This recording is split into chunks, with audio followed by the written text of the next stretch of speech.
think she'll be happy. Welcome, everybody, to Lower Makefield Township's August 19th Zoning Hearing Board. We have 3 matters on the agenda tonight.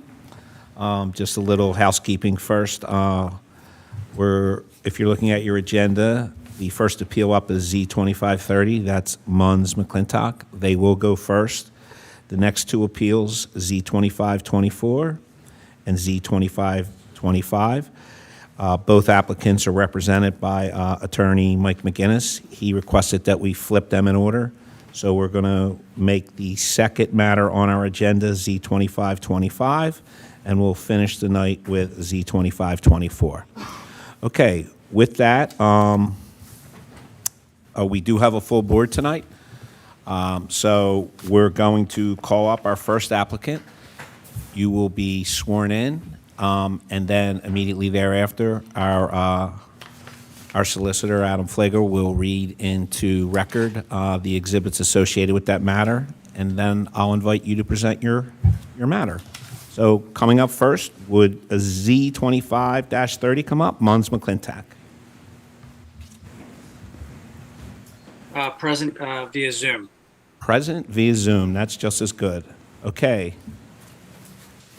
Sir, would you state and spell your full name, please? Sure. Colin, C-O-L-I-N. Craig, C-R-A-I-G-E. Do you solemnly swear or affirm the testimony you're about to give shall be the truth, the whole truth, and nothing but the truth? I do. Thank you. All right, we're going to mark the Do you mind if I look? exhibits as follows. We have the application as A1, 4-sheet site plans as A2, pervious surface and stormwater management small project volume control is going to be collectively marked as A3. The November 1st, 21 ZHB decisions A4, B1 proof of publication, B2 proof of posting, and B3 notice to the neighbors. Thanks, Adam. All right, Colin, would you present your matter?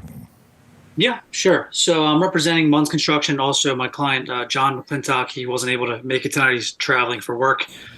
And I'll start by saying we were actually in front of this board. Apparently, it's been 2 years. I didn't realize because we submitted for a permit for this 2-car detached garage, and were informed that the same 3 things we're discussing here tonight were previously granted relief from 2 years ago, but it was since expired.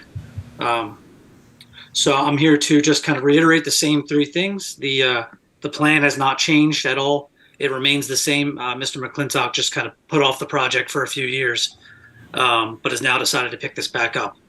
So the first one, which was previously granted, was the side yard setback, where 10 feet is allowed. We're requesting it to be reduced to the 5'6".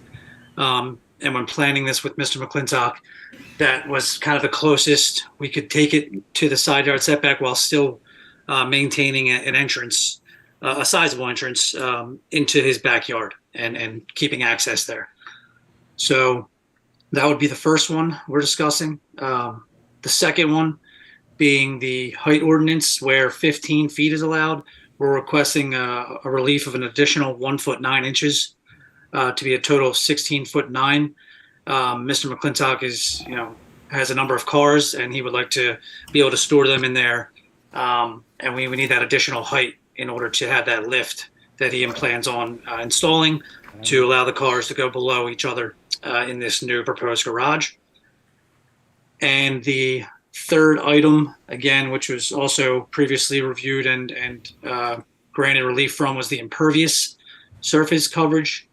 Mr. McClintock is existing non-conforming at 30.3%, and the proposed garage would be bringing him up to a 33.7, where 28% is allowed.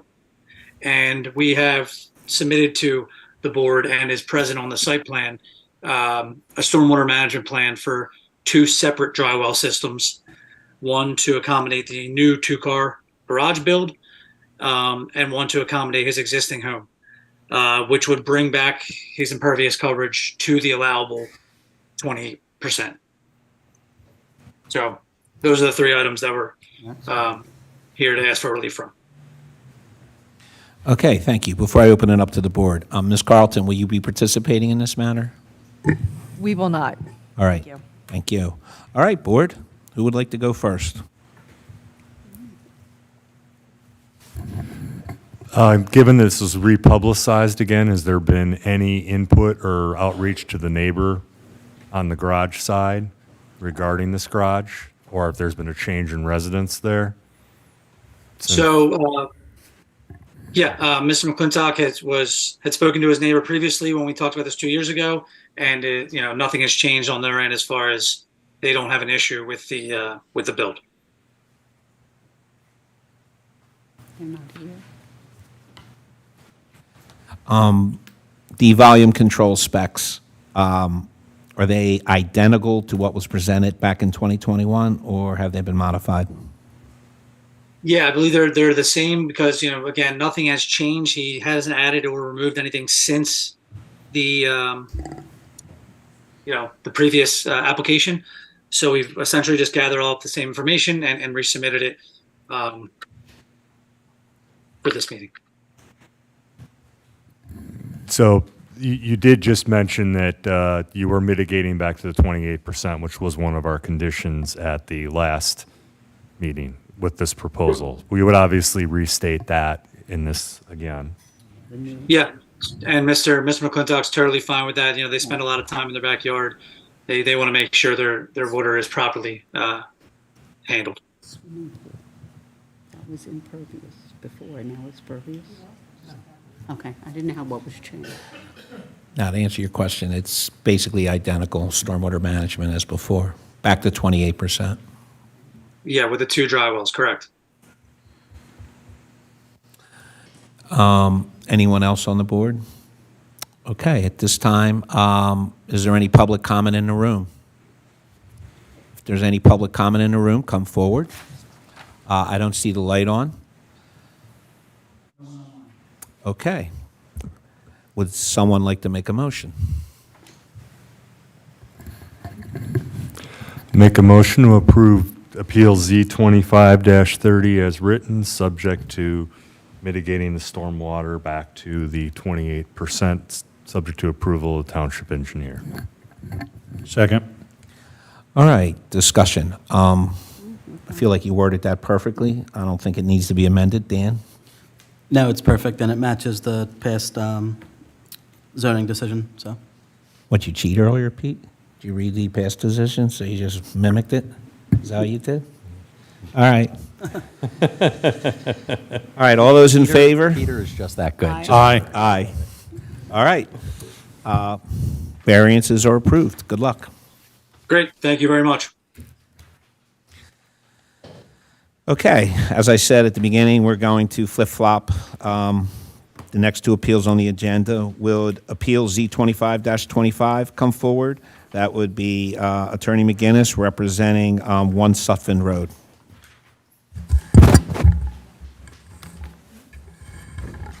Vince, you want to sit here with the microphone?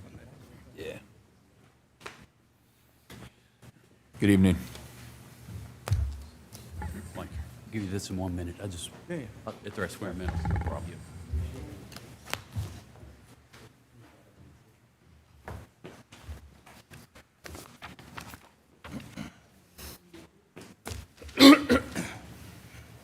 You just have the one witness? Yes, we will have the property owner if needed, but we're only planning on calling Mr. Fioravante. Would you state and spell your full name, please? Vince Fioravante, Fioravanti.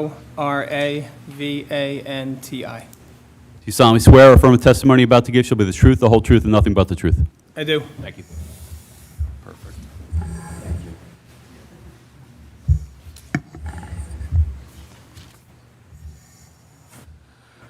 Okay, let's hear it.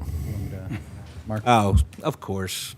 All right, we'll do the application as A1, revised as A2, site plans A3, revised plans as A4, and the 10/5/21 decision as A5. B1, proof of publication, B2, proof of posting, B3, notice to neighbors, and then B4 through 6 is the revised versions of those. All right, now you have the floor. All right, thank you. Good evening. Mike McGinniss from Begley Carlin here tonight on behalf of Lucille and Algie and Akova. My clients are the owners of two properties in the township located at the corner of SUTPHIN and Makefield Road.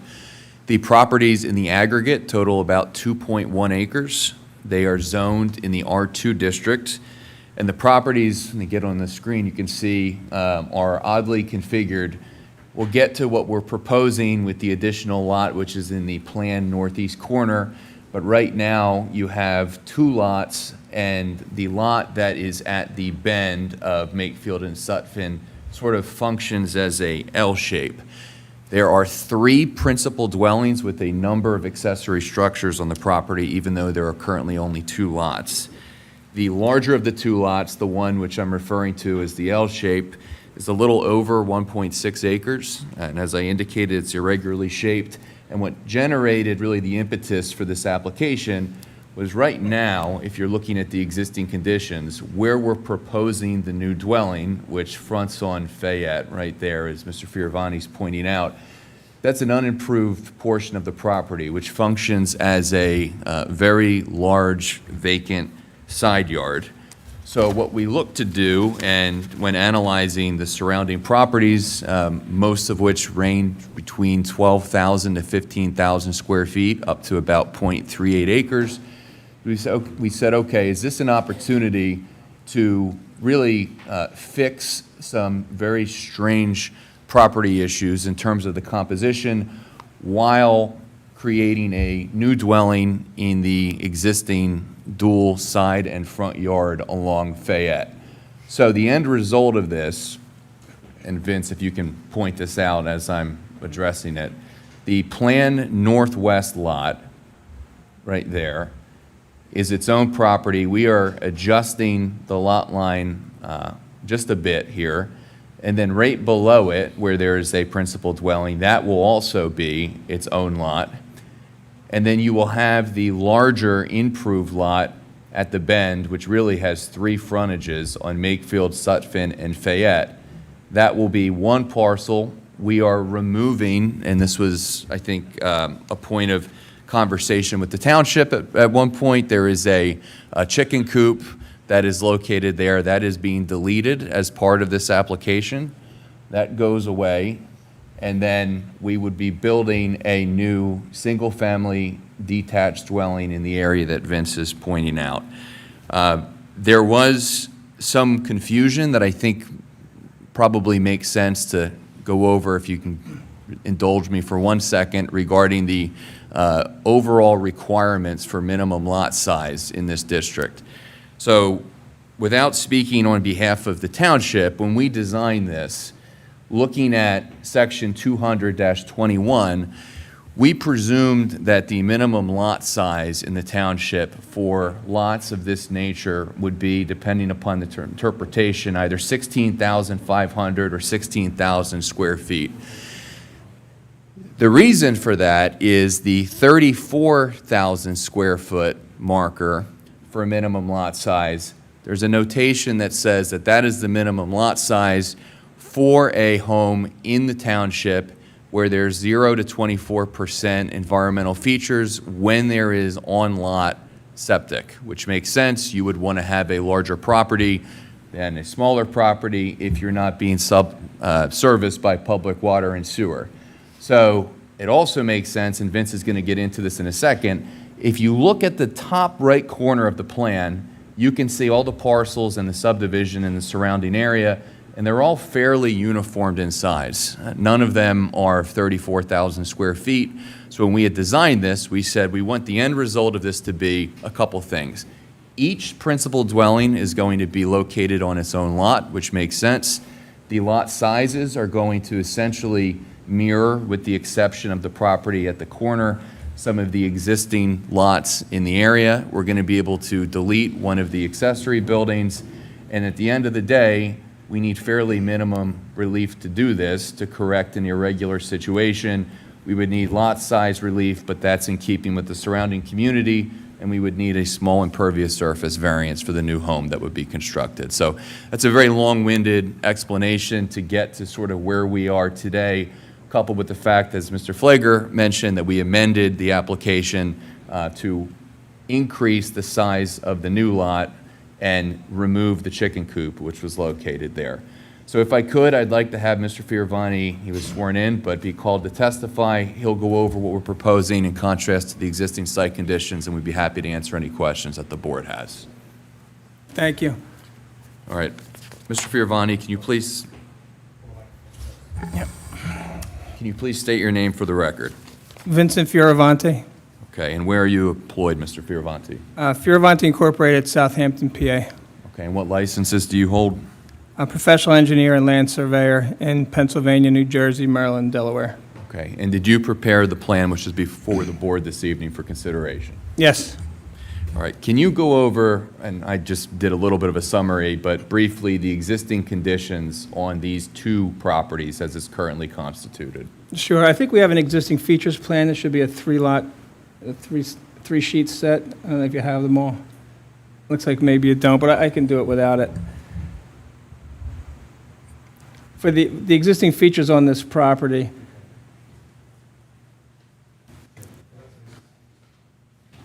essentially, we look up to the right here, and there's the large lot, and then we have the second lot, which is here, which will be this lot. And if you were to see the existing features, it would be what you see now, except for the proposed new dwelling in this location. But this lot here has a very irregular shape. It was recently subdivided maybe 2 years ago, where the lot came down here, came across. To get to 16.5, it came out to here and up and over. So that's the shape of that lot. Very irregular, as you can see. It doesn't match the surrounding area. Mike alluded to the fact that the zoning ordinance, when you look at the R2 ordinance requirements for lot area, can be confusing. It has statements that 34,000 square feet are required if there's, on-lot septic and wells. Otherwise, there's a table that allows you to have lot areas ranging from 16,500 to 16,000 and goes down a little bit from there. The surrounding community was essentially developed 75 years ago, 1951, Green Acre subdivision in 1951. And that lot, as you can see, if you were to, even if you zoom out a little and you take the aerial off, you can see the lot lines in this whole community. They're very regular, rectangular in shape, about 12,000 to 14,000 square feet in the entire area, 1951 subdivision.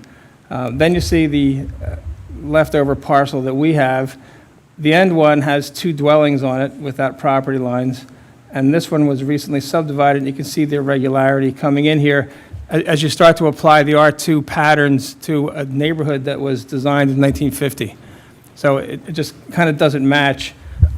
So what we're trying to do is subdivide, add 1 property to it, and clean up the lot lines so that if you look at what we propose here, now we did alter this one to make it larger. So this one is, they're all compliant in terms of being over 16,500, except for this one that we actually cut this back part off. This one's now 15,000. But we kept the center lot line all the way down the center of the neighborhood. And the lot areas here all would be compliant, except this one would be 15,000 instead of 16,500. But we felt that this orientation would better match the community, and we felt that that's kind of what the overall purpose would be. It would blend with the community. We'd have compliant lots, except for this one lot would have a small impervious surface variance, because we're not adding anything here at all, but because we took off 1,000 square feet, the impervious here went from 18 to 23, but it's just because we took 1,000 square feet of earth, lot area off of it. We're not proposing any impervious surface there. So 2 very minor dimensional variances, 1 for area, 1 for impervious surface. We can put a stormwater system in to mitigate this, but again, we're not adding any impervious there. And we also took the chicken coop out and this driveway turnaround. So overall, if you look at the entire tract, we're about even with impervious surface, maybe about 65 square feet. As we removed enough that, with the chicken coop and the driveway, that we can compensate for the new house here. But we'd be willing to, if the board wanted to see stormwater management to amend, it wouldn't be required by your code because it's so small of an amount. But we could add seepage beds for 100 square feet or, to get it back to 18%. So essentially, it's looking at an area that exists over the years, as typically happens, starts to get developed in a manner that becomes inconsistent with the surrounding community. And as I said, this property actually has 2 houses on it without a property line. I don't know how that happened. But we would be, fixing up some of those nonconformities, and I think when we're finished, the property would be more in keeping with the surrounding area. So technically, Vince, we would need a variance for the lot size, and then as you indicated, the impervious surface for overall for the track would have a very minor increase, but the one lot you're referencing, because of the reorientation of that lot line, that impervious surface for that lot is increasing, which is necessitating the zoning relief. Yes. And then the rest of the dimensional criteria, things like building coverage on the balance of the lot, setbacks, et cetera, we would all meet the underlying zoning criteria. Is that correct? Yes, correct.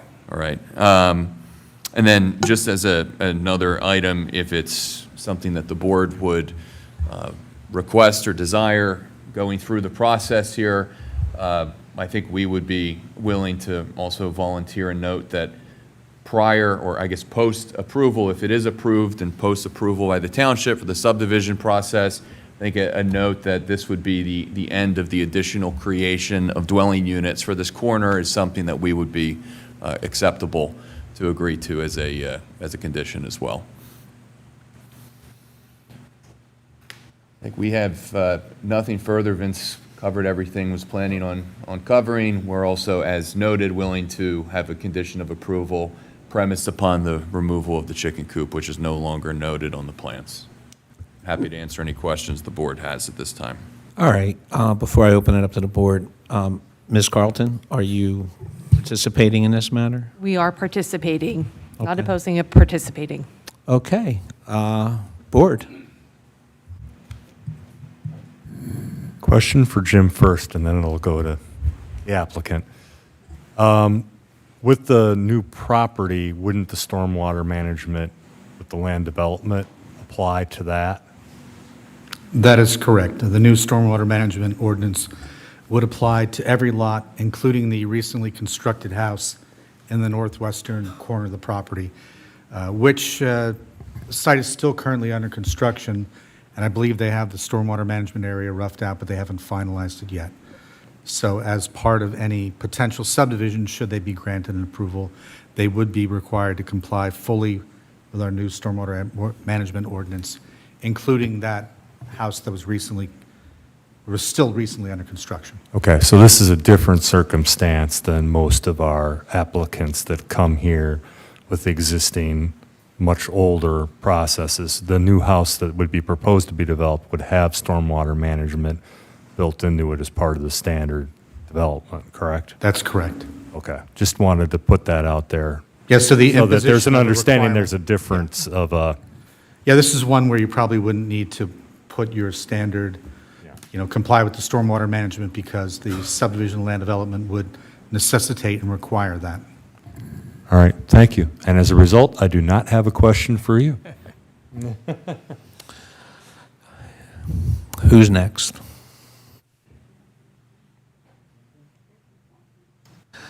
Jim, I have a question for you. So Mr. Fioravanti basically mentioned that currently there's 2 residences on the lot, the obviously the large lot, not the recently subdivided piece.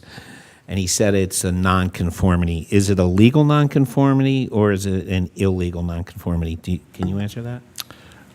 We have no record of that house being built. You're saying they snuck one by us, huh? Just spring up overnight? Mike, was that your client who snuck that by us?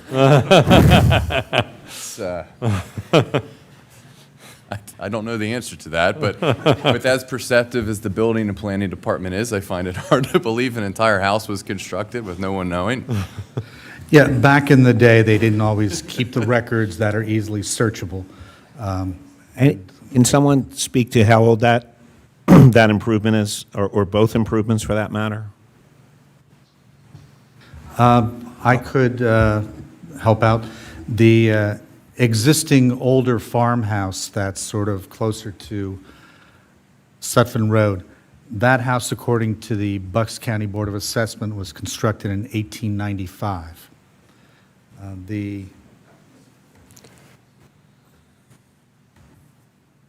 And the other house, they do not have it listed on the Bucks County Board of Assessment. It's difficult to tell when that was built. Have you visited the site? Yeah, come up and you'll be sworn in. And you could pull the mic down. I'm Lucille Janikova. Ma'am, hold on one Slow second. down, ma'am. slow down. Would you state and spell your full name, please? L-U-C-I-L. Excuse me, you have to talk into the microphone. LucillagnaCova. Do you solemnly swear or affirm the testimony you're about to give shall be the truth, the whole truth, and nothing but the truth? I do. Thank you. The second house, my prior attorney, who Tom Prophy was with his firm, told me prior to 1942 they didn't have building permits, and the house in question is the Sears and Roebuck home from 1942. So that's what's existing there. Okay, thank you. I bought the property that way. Yeah. So basically, And actually, they did start building permits in 1939. So if it was 1942, somehow it's not legally conforming. and how long have you owned the property? 18 years. Okay, great. That's more than anything. Yeah. It would have been great if you snuck it by us. Yeah, no, I didn't. No. All right, thank you. Thank you.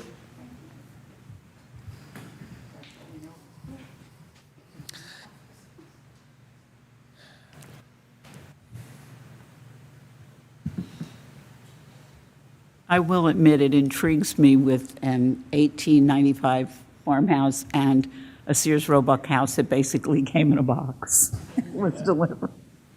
They used to buy those houses in the catalog, people, in case you're Yeah. not aware. It's a true story. Now you just buy clothes. Anybody else with questions?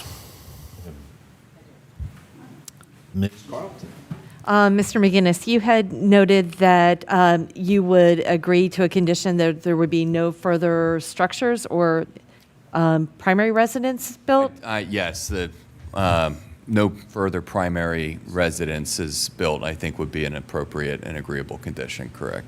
Would you agree to no further subdivision of any of the parcels? Yes, we can't do that anyway with the current composition without coming to the zoning hearing board. So, yes. Okay. I think there's As a condition, Ms. Carlton, of unless that was waived at a later date by a future zoning hearing board as a deed restriction. Okay, thank you. Anybody else? Do we have any public comment in the room?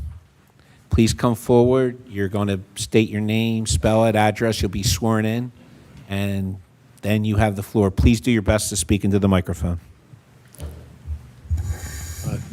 James Scammell. Would you spell that, please? Excuse me? Would you spell your name? Scammell. James is the first name. Do you solemnly swear or affirm the testimony you're about to give shall be the truth, the whole truth, and nothing but the truth? I do. Thank you. Okay, I live directly across the street from this property. We're confused because originally we thought they were putting two houses on the property that's at the corner from the old house, the 1800s house, up to the corner of Makefield and SUTPHIN. Can you put that? So You can take the microphone. You can take the microphone with you. are they, they're not. They're only putting one house in that lot? They're putting one house on Fayette. So you have the house that's been there for a while. Right. On Makefield Road. The other house that was recently put in, that's still kind of under work. Right. Behind that, on Fayette, would be where they're proposing to put one additional. Were the dwelling. people on Fayette notified? Yes.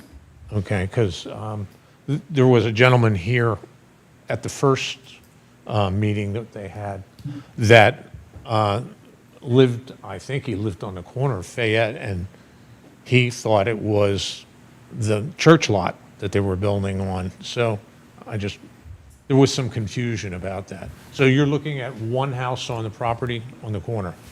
One new house, not in the corner. If you look at the plan, you If can look at the see. plan, There's nothing planned for the corner of Makefield and, That's correct. And we're going to condition that. Correct. We're going to make it a condition, if we choose to grant the approval, that no future subdivision. okay. So there's not two houses, just one? There's going to be one, you have the one that's under construction, so, and then we're going to have a future new Right. construction Right. on Fayette Street. Right. And then the corner, that's the corner of SUTPHIN and Makefield, that won't be developed. Okay. That's all I needed to know. Thank All you. right. Anyone else in the room? Is there anyone online? I don't see the light, so no one's online. Any further questions, board? All right, this time, would someone like to make a motion?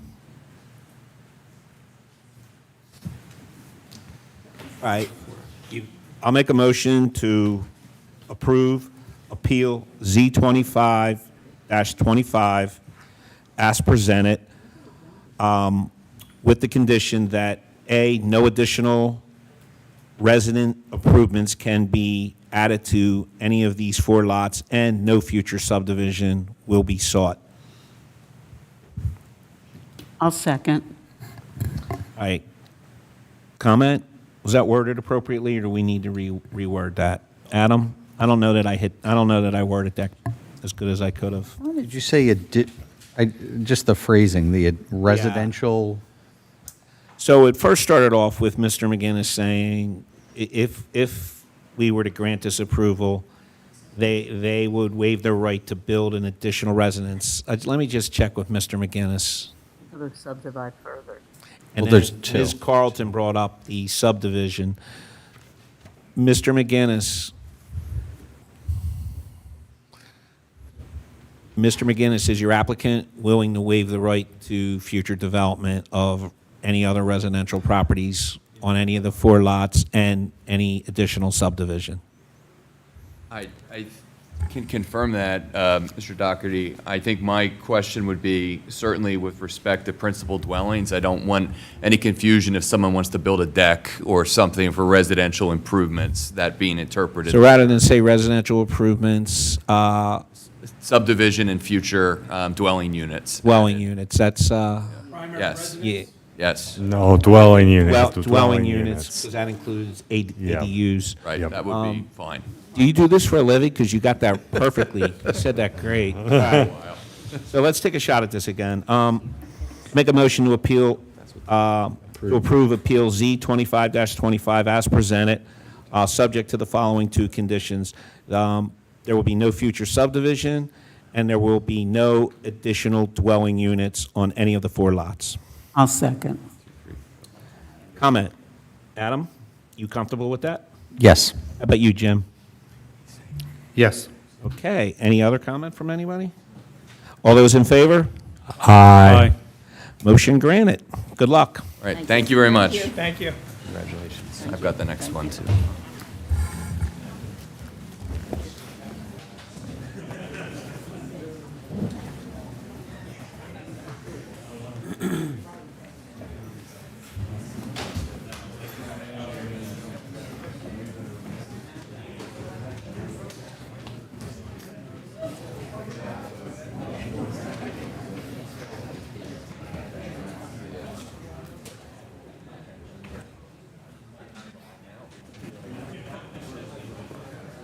All right.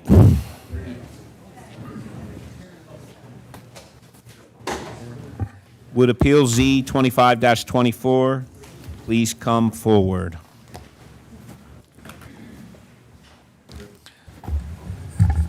You want to do the swearing in? Would each of the witnesses state and spell their full name, please?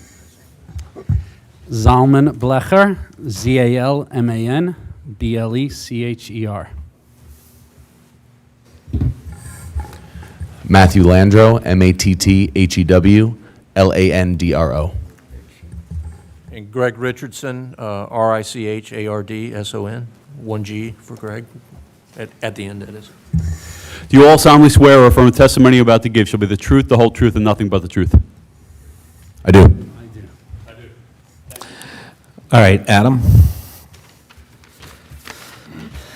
All right, we have the application as A1, the site plans as A2, the July 2nd traffic study by TP&D as A3, B1 proof of publication, B2 proof of posting, and B3 notice to the neighbors. Okay, Greg. Greg, you want to pull a chair up so you're not, like, standing there? Yeah, that would make sense. And Ms. Carlton, what is your role in this matter? The supervisors have asked that we attend to oppose this application. Okay. Thank you. All right. Mr. McGinnis, you have the floor. Right. Thank you. Good evening. Mike McGinnis from Begley Carlin here tonight on behalf of KNESSET HASEFER. I have to my left Matt Landro, who is our civil engineer for the project from Bowler. I have Greg Robertson from TPD, Richardson, I'm sorry, from TPD to my right, and then I have Rabbi Blecker to my immediate right. And just to orient the board this evening, I'm going to give a brief summary of what's before you for consideration and how we've arrived at this point.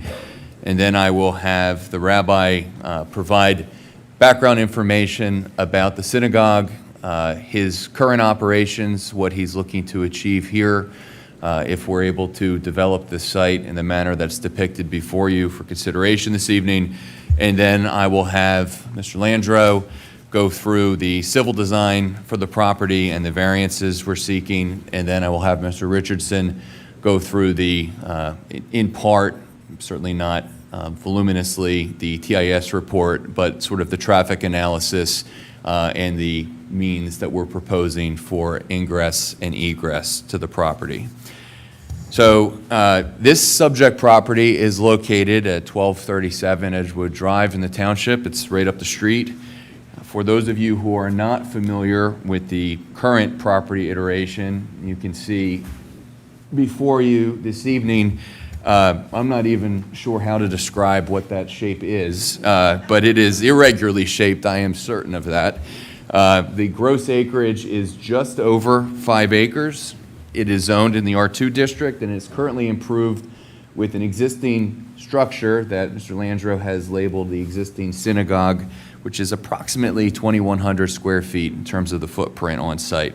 That building is presently being utilized and has been utilized for religious services by the synagogue in the township.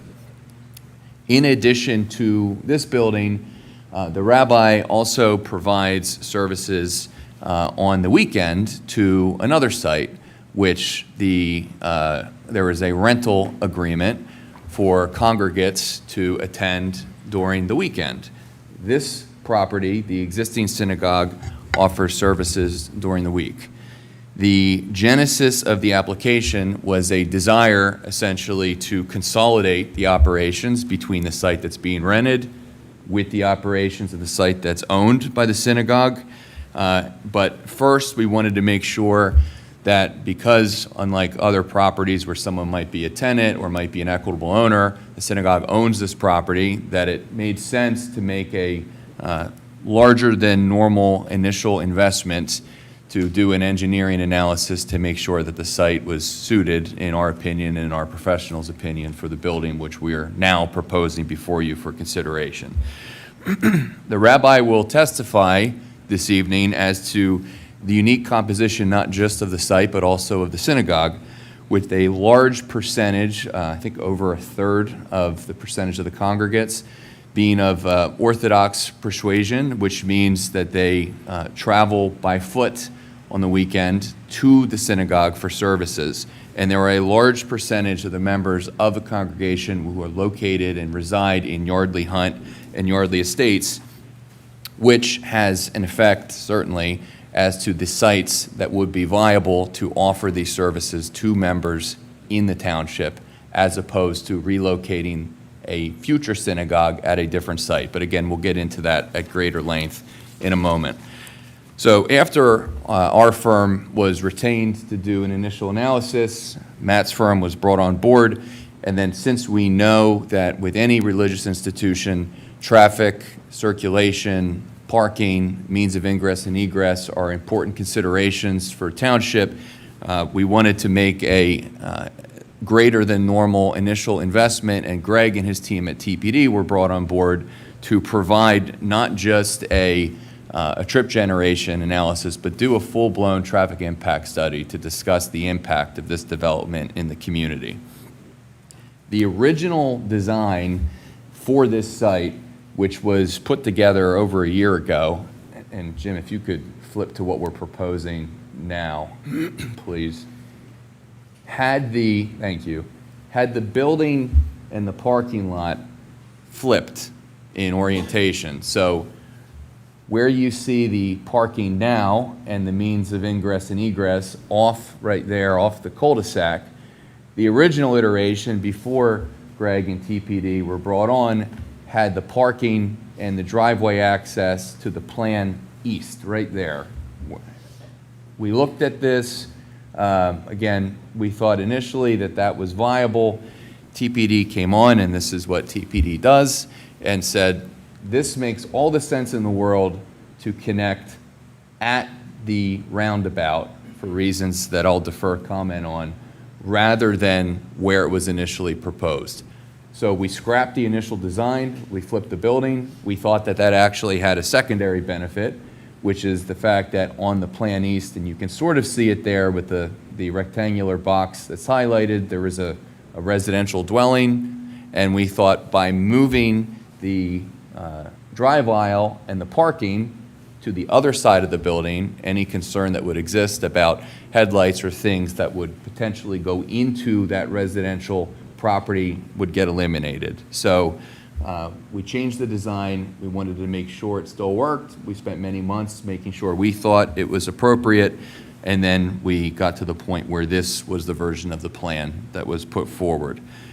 We did submit a sketch to the township. Again, wanted to discuss this openly before going to the zoning hearing board. We appeared in front of the planning commission maybe 5 months ago, I think, give or take. Received some comments.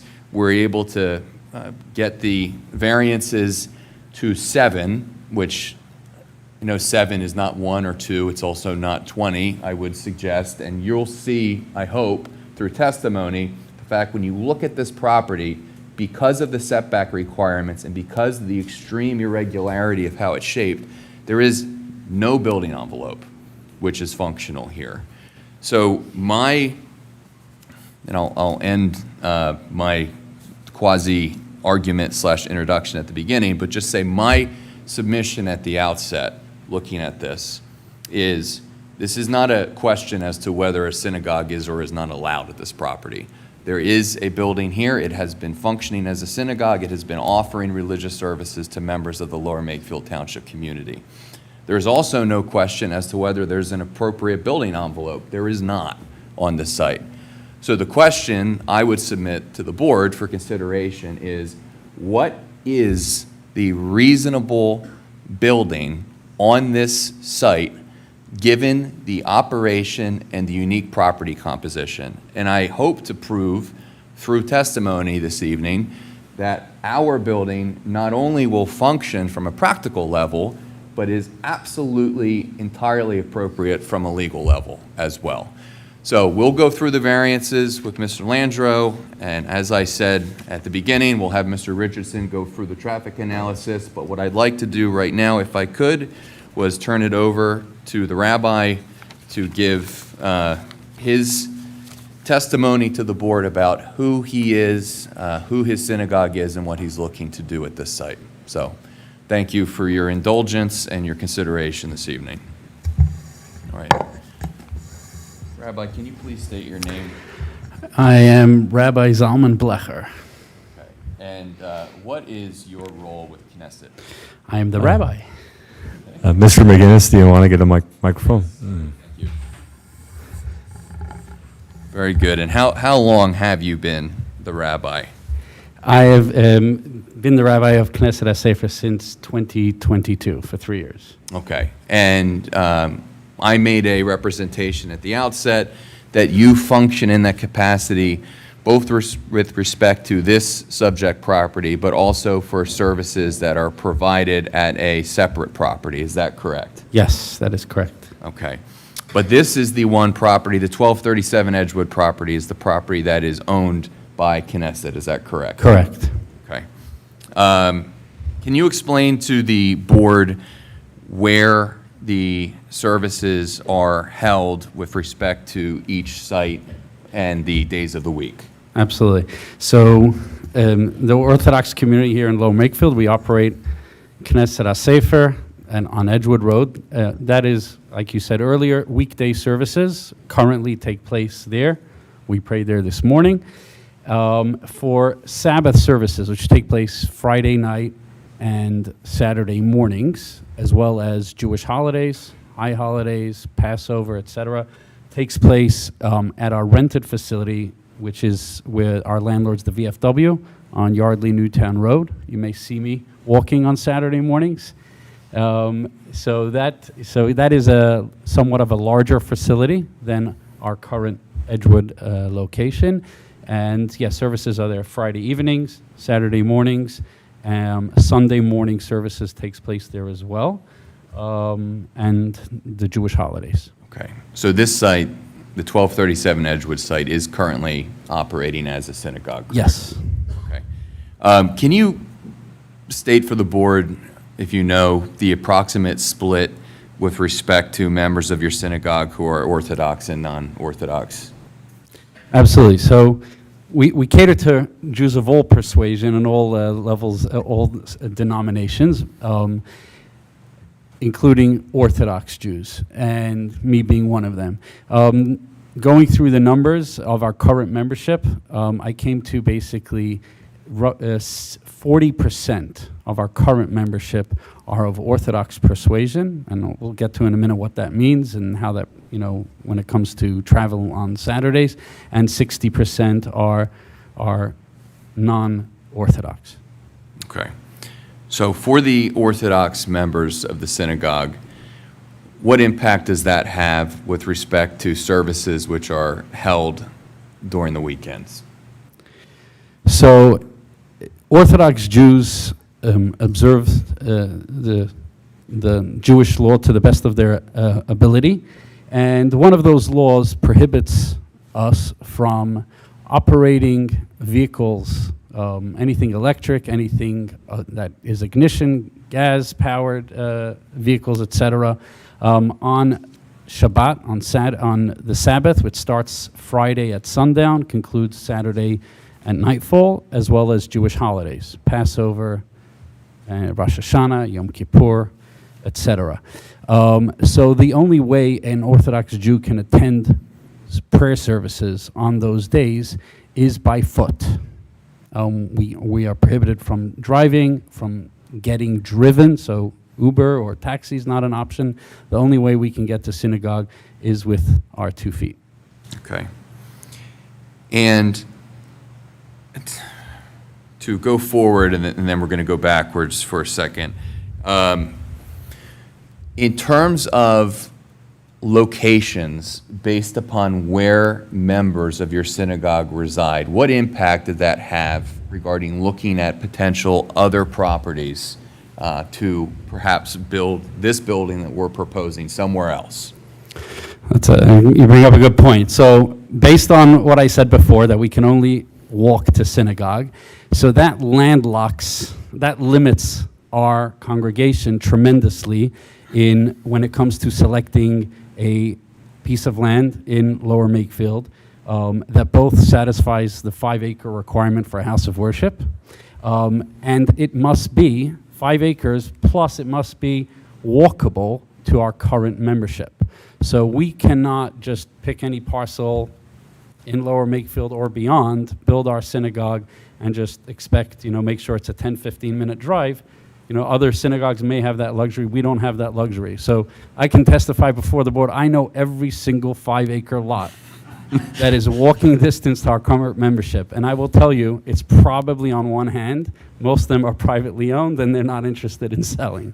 The beauty of this slot is its proximity. It is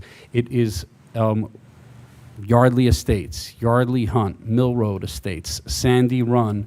So it is a great location, and it's walkable to all of those developments with the sidewalks along Edgewood Road, the sidewalks on Schuyler, the sidewalks along Edgewood here. So that is what makes this property specifically unique and appropriate for what we're looking to do to accommodate our current membership, as well as we grow and develop, that there's plenty of housing for potential new families as they move in, that they can choose a home that is walking distance and safe walking distance to the synagogue. Right now, I walk on 332. We have it's a wide shoulder, but there's no sidewalk. At nighttime, we got to wear our our construction vests, our reflection vests. Over here, there is a crosswalk currently. That was part of the improvements the township did. So this is actually much safer than our other location where we are for Saturdays at the VFW. Okay. Currently, approximately, how many members of the synagogue attend services at this location on a given weekday, on average, would you say? On average, between 10 to 15 for morning services. All right. And what about the VFW site on the weekend? How many individuals attend services there, potentially? So Friday evenings is also around 15. Saturday mornings, which is the primary service, so that's much larger in attendance. Currently, we're probably averaging between 50 to 60 people on Saturday mornings. Okay. And it's not 50 to 60 vehicles, it's 50 to 60 people, inclusive of families, correct? Correct. If it was 50 to 60 vehicles, you guys would have heard about it, and we probably wouldn't have a lease with the VFW. But yes, it's 50, 60 individuals. That's men, women, and children. Primarily, our congregation comprises of family units. We do have singles, individuals, but it's primarily families. Okay. And we're here tonight to propose a new structure, a new synagogue at this property, correct? Correct. And the hope is, I made the representation to the board, that if this is built, that would allow a combination to be unified on this one site so that the services would no longer be held on the weekend at the VFW, but all services would be held at this property. Is that correct? Correct. Okay. When did you begin thinking about hopefully expanding your operations and consolidating them at this property, if you recall? 3 to 4 years ago. All right. And we're proposing approximately a building a little over 14,000 square feet in terms of the footprint. Is that correct? Correct. Okay. Being familiar with the properties that you are in the Jewish community generally, would you say that a building of this size is similar in size and scope to some other synagogues in our area? Definitely, yes. Okay. And then I made a statement, a representation at the beginning, and Mr. Landreau will cover this in greater detail in a moment. But since you own the property, you're aware of the very irregular composition, correct? Very aware. Okay. And we're not proposing anything to the rear of the property that would disturb any of the environmental features when you get beyond the scope of the parking improvements that we have depicted on our plan. Is that correct? That is correct. Okay.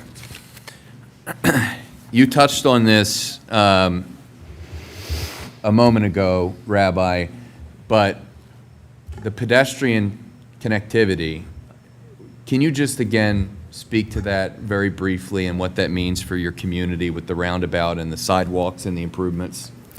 Yeah, absolutely. Like I said before, we walk. So having sidewalks along the roads, along the routes that our members would take to walk to synagogue is of extreme importance, both for the people as well as the drivers that are going to be driving along the roads, and we're blessed where our current existing synagogue is, that we have both along Edgewood Road, Schuyler Drive, pretty much all of those developments I mentioned before, Yardley Estates, Yardley Hunts, Sandy Run, Mill Road Estates, has, from all of those developments, there is 100% walkability by way of the sidewalks, as well as taking advantage of the pedestrian crossing that crosses, from Schuyler over Edgewood Road that takes you directly to the proposed entranceway to the synagogue. Okay. In terms of the size of the synagogue that we're proposing this evening, can you just briefly touch on with the board why you believe that's a necessary size for your operations? Yeah, so when we sat down, with an architect, with our engineering team, and the first discussion is what's your current needs and what are your future projected needs, and based off that, where we are right now and where we feel, obviously I'm not a prophet, I'm a rabbi, but where we're going to be in the future, but just our trajectory, we said, okay, sanctuary, how, what do we want to build towards, and what are our needs for our community, as well as what future, to accommodate future growth and future needs, things that we want to be able to provide to our congregants and to the Lower Makefield Jewish community that perhaps we cannot just because of the small space that we're in now. And that was what, after those discussions, that is the building footprint we came up with. Okay. And we have a daycare that is proposed as part of the building as an accessory use. Is that correct? Correct. Okay. Can you just cover for the board, or maybe confirm for the board, that this would not be an independently operated daycare, it would be accessory and in tandem to the operations of the synagogue? That is correct, yes. It's not going to be a public, it's not a Lightbridge Academy. It's going to be, it is going to be catering to the children of our community, to the Jewish community, to the members of our synagogue. And when would that generally occur relative to services that are offered? So typical preschool hours are roughly, 8:30 to 3:30, with maybe some early drop-off and late pickup. Our morning services take place at 6:45 a.m. and are done, depending if I'm running them or not, but are done by 7:30 a.m. So there's a lot of different, and we're going to, I guess, get into it. There's different uses and different things happening at this building, but none of them are really happening at the same time. So prayer services in the morning do not impact and are done well before parents would be dropping off their kids. Obviously, Sabbath, Jewish holidays, there is no preschool, so when there's prayer services on Shabbat, high holidays, there wouldn't be any conflict between prayer services and the preschool. Right now, obviously weekend services are better attended than weekday services, correct? Much better, yes. So can you approximate on an average weekend what sort of the peak is in terms of attendance? In future? Well, sure, now and the future. Yeah, so like I said, on average it's 50 to 60. I would say peak would probably take us up to 80. So let's say we're having a baby naming or a bar mitzvah, so there's additional guests that are not regular attendees. That's what I would say currently. Yeah. And we have 61 parking spaces that are proposed for this site, correct? Correct. Given your knowledge of your operations, both on this site currently, as well as the site that you are renting, do you have an opinion as to whether that is an appropriate number of spaces for the future development or redevelopment of this property? I definitely believe so. I'm not the engineer, but just knowing a little bit about the code of, one space per 3 seats in a sanctuary, I think 61 spaces is a very healthy number to accommodate not just current, but also future growth. Okay. And then in terms of the schedule, if this building is built and the operations are consolidated to this property, what would be the approximated schedule for worship here? Pretty similar to what we have now. 6:45 a.m., morning services during the week. Friday services, depending on, when sundown is, so that fluctuates between winter and summer. Spring and summer at 6:30 p.m., and Fridays is between 4:30, 5:30 in the winter. Okay. Saturday mornings is 9:30 to 12. Okay.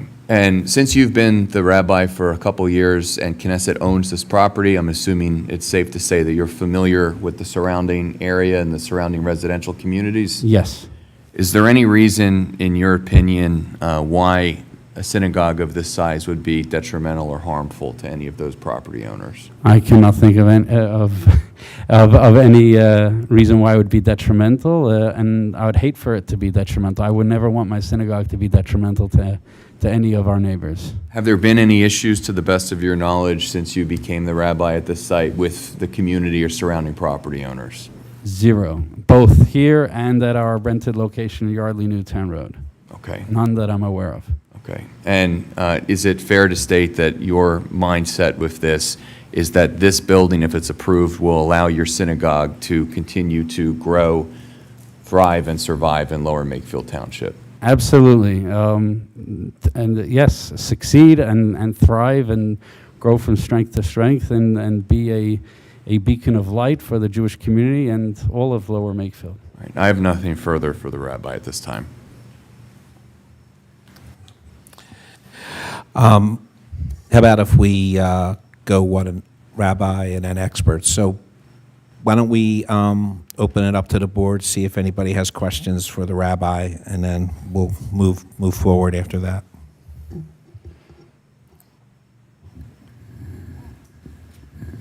I have a question here.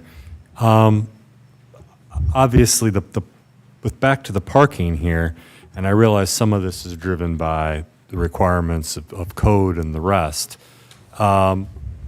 It seems actually like the parking's over-designed, even though it's probably the minimum required.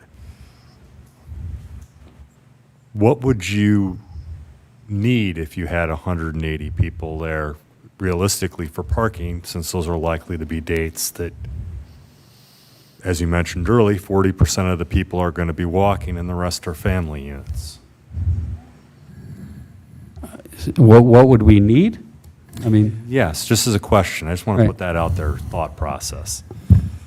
do you mind repeating? I don't understand the question. If you had 180 members attend a Right. service, given the approximated 40% composition Correct. of Orthodox Jews, how many cars would you expect to come to the property for those services? You asked me to do math over here. So 180. What's 60% of 180? And divide that by 3. That comes out to how many? 25. 25 cars. Yeah. So 61 is to accommodate. Yeah, those bar mitzvahs. Yes, there are. Again, it's not often, but yes, on a typical Saturday, 61 spaces is overkill by a major lot. Well, my kid will play basketball on the far end of it, maybe. but like I said, I don't want our synagogue to be a hassle for our members to get to. Like, oh, it's a pain. There's never parking or whatever. And I don't want it to, God forbid, be a hassle to neighbors because, oh, there's no parking, not enough parking, and now someone's on Edgewood Road or Schuyler when they're not supposed to be. So it's for those reasons. It's really for those sensitivities. I'd rather do more than just get it by, oh, what's the exact amount, and that's what we'll put. I want, like I said, I wanted this both for our community and also being sensitive to the neighbors that I'd rather have more than less. Anybody else? I have several. Jim, could you bring up a satellite photo that has the red outline of the property?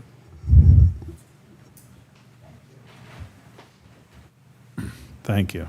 So, Rabbi, you've been there 3 to 4 years, and this has been your dream to build a new synagogue all this time. How long has the congregation, that synagogue, owned that property? It's a few decades. Again, it's before my times, but if you look back, I think it's in the mid to late 80s. It was, it's more than 25. Yeah, Judy could speak more to this. Yeah, I've been here. It's more than, 30 years, probably. oh, at least 30 years. Yeah, more than, because Right. my daughter was, And so we don't know if that shape was the existing shape when it was originally purchased? We Or actually was it do. purchased in segments? No, No, we it Right, do. I think Mr. Majewski could speak to it that. was all at once. I just want to get There- this yeah, out on there is a record. story to the lot, the lot shape. Yeah, up on the screen, you see a plan that was done, I think, in around 2003 or 2004. At that time, the synagogue was located on this smaller piece of property. The adjoining property with the house was much larger. They owned all of this big piece. At the time, the synagogue wanted to, I forget what exactly they were doing, but they desired to have their property be conforming as to the size of the property to be 5 acres in size. To that end, they did a lot line change with the adjoining property owned by the Ronaldo family and moved the lot line that was here just to the east of the house, slid it over to allow room for a possible future expansion, and then left a little notch out so that the existing building in the back of the property was conforming, and then from there, took in all the piece of the property that was constrained by environmental resources such as the stream, the wetlands, stream buffers. All right, so bring back the other map again, and maybe, Jim, you can answer this question. So I see Brock Creek runs through there, and you just mentioned wetlands. Any idea where all those demarcations are on that property that prevents them from building in that spot? I believe on the plan, on this aerial, you'll see a light blue line Okay, coming through. I believe that is the limit of the floodplain. I believe there's wetlands in the back, probably beyond the stream. so that whole side of the property, which looks like it's about 60% of the whole total lot, is basically undevelopable? Correct.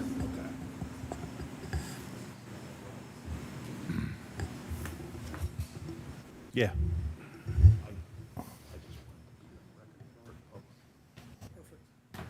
Christian, do you have any further questions?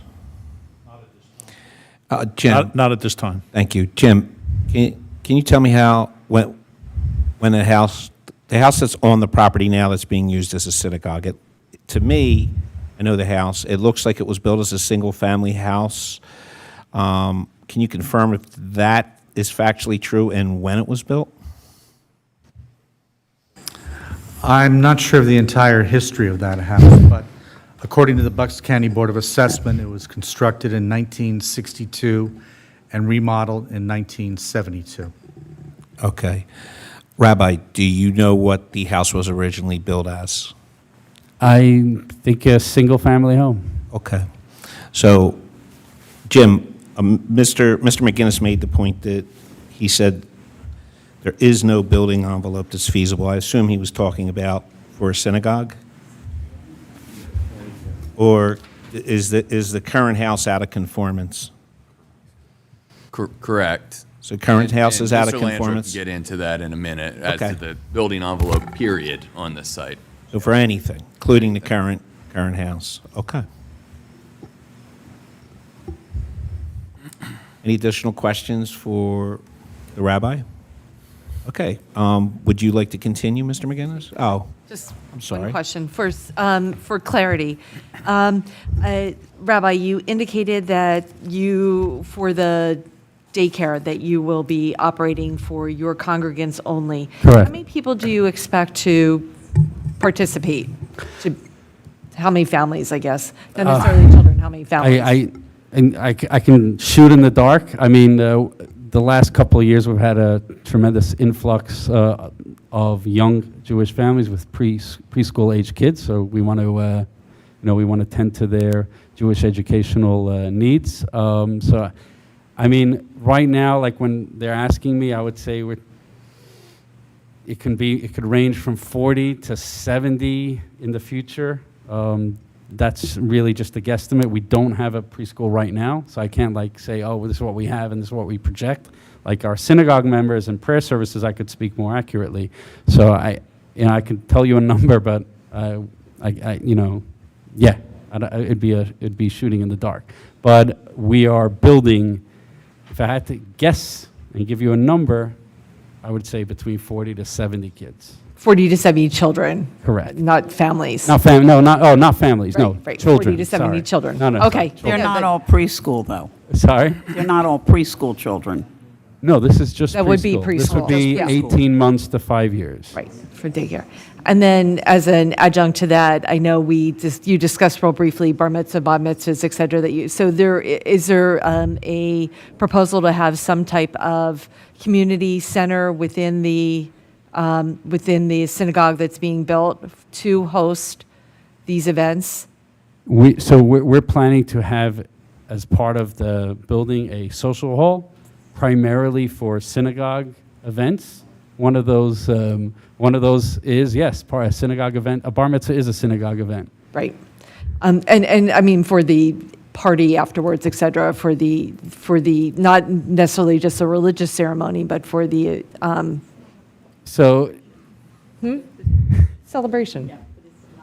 Right. So the answer is yes. The answer is yes. But if you're thinking that this is becoming a party hall that's going to be rentable to the wider public, the answer is absolutely not. It is, so typically the way it works is bar mitzvah, the boy on a Saturday, so it's part of the Shabbat service, is he reads from the Torah. Following services, we have a Shabbat community lunch, and that would take place in the social hall. Typically, the way it works is that the family of the bar mitzvah boy sponsors and to the synagogue the lunch that takes place on following this Saturday service. That's typically how it works at our synagogue. Okay. The question really is emanating from the supervisors are concerned with traffic, and that's what I'm getting at. So if you're having these services, if you're having bar and bat mitzvahs, you anticipate not every Saturday, of course. No, not at all. Occasionally throughout the year. Occasionally throughout the year. Okay. Currently, we're probably, right now, as is, 4 or 5 throughout the entire year. Okay. Yeah. Okay. Yeah, exactly. No, we're not, our synagogue is smaller and different than others. I know other synagogues, they'll bunch up. They'll have 4 bar mitzvahs, in one service. We don't do that. So that would kind of spread it out, but also keep it more controlled as a crowd. Okay, thank you.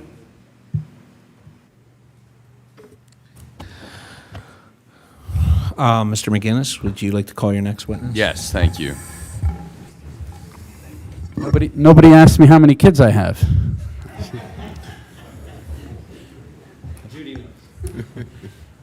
I'd like to have Mr. Landro call to testify, please.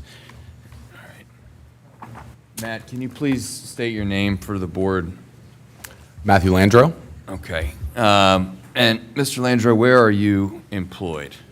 I'm employed by Bowler Engineering. I've worked at Bowler for just about 12 years now, located in Chalfont, not too far from here. All right, and what licenses do you hold? I hold a professional engineer's license in the state of Pennsylvania and New Jersey. All right, and have you testified before zoning hearing boards and been recognized as an expert in civil engineering? I have.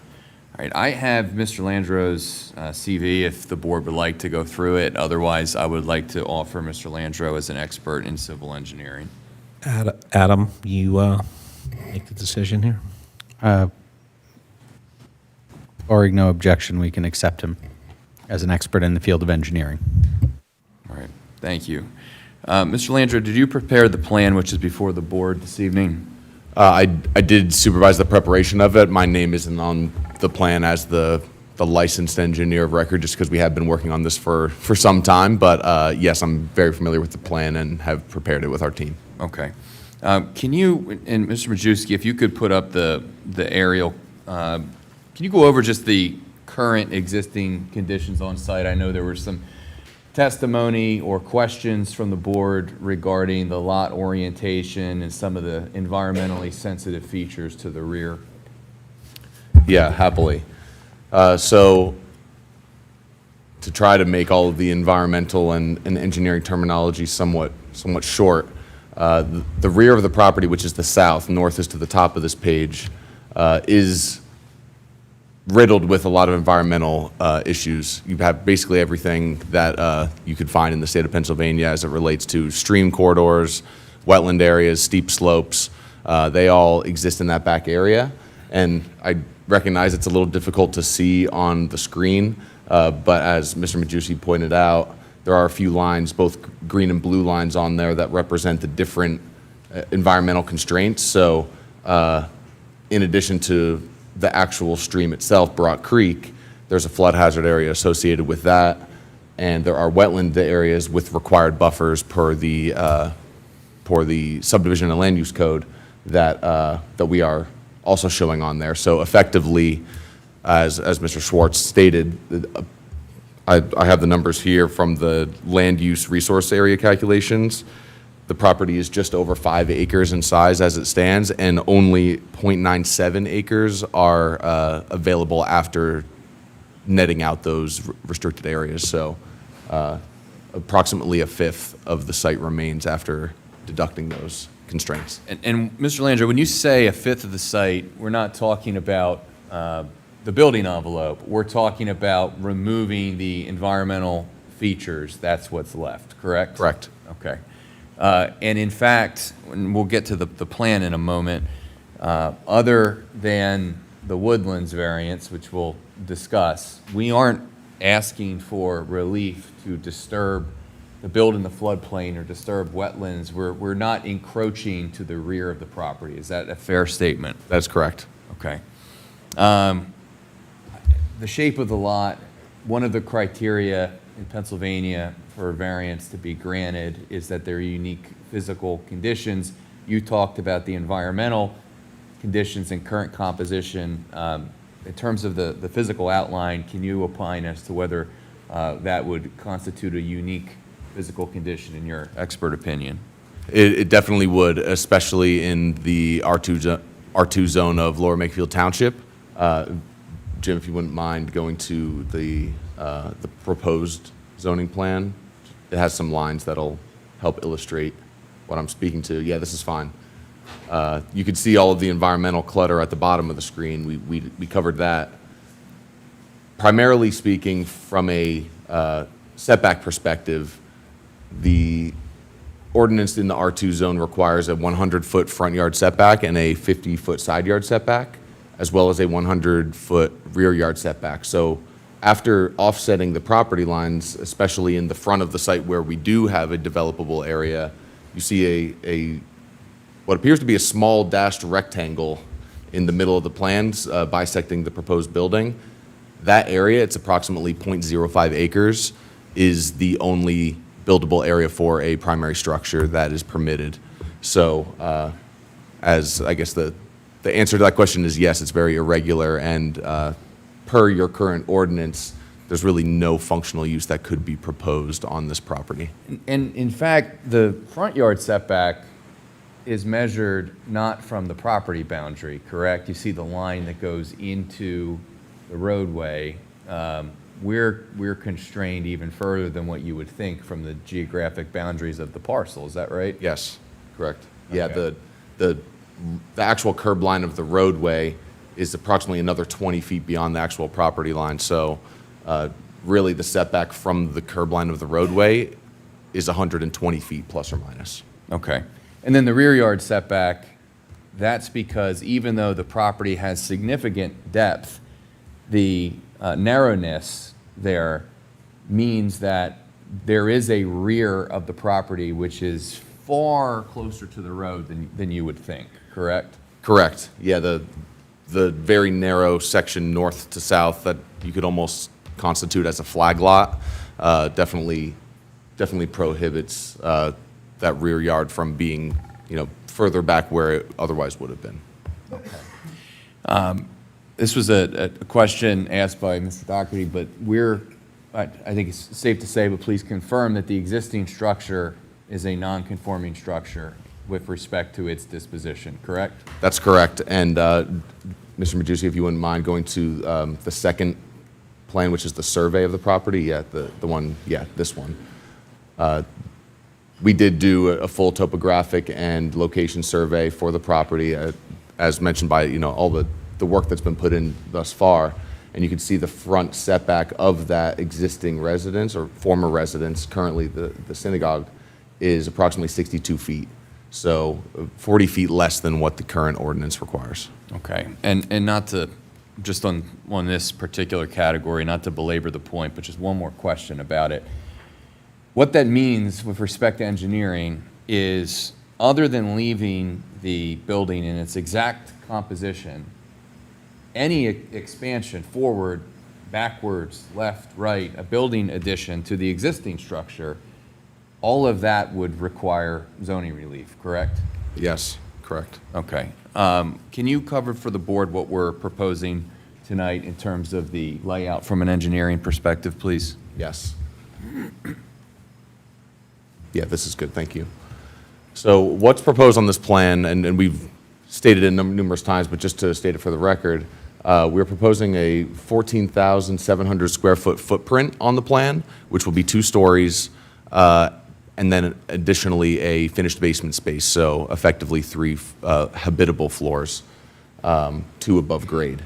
What you also see on here is a 1,500 square foot patio on the east side of the plan, which we were strategically able to add by reconfiguring the parking and driveway location from where we initially started. That was one of the added benefits of making that change, is we have some space on the side for kind of a back of house patio space. So you see that on the right-hand side. We are also proposing access out to Edgewood Road at the existing 3-way roundabout. TPD will be covering the specifics of that access point and what it means in a few minutes, but that is the primary point of ingress and egress to the site that we're proposing. The access then would be coming into the site with compliant drive aisle widths and parking stall dimensions, 61 total parking spaces that has been mentioned. And what I'd like to point out as it relates to parking, there's a number of different categories and calculations that can be applied for this type of use. One we covered, which is the 1 per 3 internal seats, which would, we don't have an exact seat count on the floor plan just yet, but that would allow for approximately 180 patrons. The other calculation is based on floor area of the habitable space for worshiping, not including common areas, kitchens, things of that nature. That requirement requires significantly more, well in excess of what would ever be needed on the property. It's in the upwards of 100 spaces. So we are electing to apply the 1 per 3 seats for that reason, because it's more in line with the operation that we expect in speaking with Mr. Blecker. So I just wanted to make that point, because there are a number of different allowances in the ordinance. When you get to the rear, Mr. Landreau, one of the conversations just with the township had to do with making sure that there was sufficient space for vehicle maneuvers. Can you touch on that being confirmed, and obviously something we would have to illustrate as part of the land development process if we were able to get this approved? Yes, so we did look at truck circulation, vehicle circulation, because it is a meandering driveway that does ultimately dead end on the south side of the site. So we did evaluate that, and we can state with confidence that a vehicle can make that maneuver. With some extra area on the far south of the plan, you see a small bump out, which would allow for a K-turn for a vehicle should they be parked down in that area. As Mr. Blecker stated, that would be maybe a handful of times per year at most. There would otherwise be plenty of parking spaces where that rear parking lot would likely not be utilized. So that would only be in those more intense cases that are very few and far between. Okay. And I had made a representation to the board at the outset that one of the benefits of the redesign with the parking coming in off the roundabout was to reduce the number of spaces that would be immediately adjacent to the existing residential dwelling that is owned by the neighbor, correct? That's correct, yes. Now, we do have spaces close to that property boundary, but they are sufficiently set back from that home, correct? Yes. Okay, so you don't have a concern as an engineer that if someone were to park into one of those spaces to the rear, that would have an issue or create an issue in terms of light spillage or any other impact on the neighbors. Is that a fair statement? That's a fair statement, and just to elaborate, again, as part of any land development application that would come in, we would, of course, have a landscaping plan with screening and buffering that would demonstrate the visual buffer there, plus anything additional that would be suggested at that time, such as an opaque fence or something along those property lines. Those could all be things that could enhance that, that visual protection. I can also state that from a lighting perspective, any and all lights that would be proposed here would be full cutoff in nature, no, upward glare, house side shields, all of that stuff we would definitely incorporate into the design to minimize any sort of impacts. So to be clear, and we'll go through the variance specifically in 1 second, the screening and buffering component, we're not proposing with respect to that neighboring property that we wouldn't screen or buffer or put in plantings or a fence, correct? Correct. Okay. Yes. All right. Turning to the variances specifically, what are we asking for with regard to lighting? We just talked about lighting and how we would have a requirement to submit a lighting plan as part of the development process. Why do we have a variance here with respect to an illumination of greater than 0.5 foot candles? So the section that we're referring to is 200-66G, which requires no more than 0.5 foot candles at property lines. The only place that we anticipate this not conforming to that requirement is at the driveway connection with the roundabout. We see this across the state on all the projects that we work on, not all projects, but a majority, where in order to provide for a safe and efficient experience for not only vehicles but pedestrians that could be walking during the darker hours of the day, that intersection is illuminated properly, and very often that is more than 0.5 foot candles. Okay, so that's not something where we're proposing to have lights that are going to be spilling into the neighboring properties, correct? Correct. Okay, just. Yeah, that is only along that frontage at the access drive. All right. You touched on this quite a bit, so I don't want to, again, reiterate this, but we have variance with respect to the setbacks. And do you have an opinion as to whether those are necessary for the construction of anything additional on this property? I would agree that any proposed development would require relief from that section, which, just for the record, is 200-A.68.27E. Okay. I'm going to group together, Mr. Landreau, if I could, the variance with respect to the buffer and with respect to the landscape area, because they're both, I believe, 3.5 feet. Can you cover where those are on the plan and why those are an issue for us to comply with? Sure. So just to get the sections listed for the record, we are at 3 and 6 on your plan. Yeah, 3 and 6 on the plan, which is 200-73C5 and 200-73C8. So the 3.5 feet that we are proposing is on the south side of the building, between the proposed drive aisle that's going east and west on the plan to that property line that is somewhat irregular that we spoke about. That narrower landscape area between the curb and the property line is where the 3.5 feet is proposed. Mr. Landreau, would you do me a favor? Would you grab the microphone there and go up and show us on the plan? You lost me a little bit. Is this work? It is working. Okay, so I'll point to it. The south side of the building, opposite the proposed drive aisle, there is a 3.5 foot separation between the curb line and the property line at that location. So that is where we are not able to provide the full width of the buffer and the parking. We're considering that parking area setback as well as the landscaping area that's required. So in lieu of that, obviously, we want to provide some sort of visual buffer, knowing that there is another property there. And of course, we would entertain the idea of opaque fence, whether that's, vinyl, wood, and we could handle that during land development. Your plan suggests that those two particular variances are extending significantly further because you're asking for less than 25 feet, which is the code.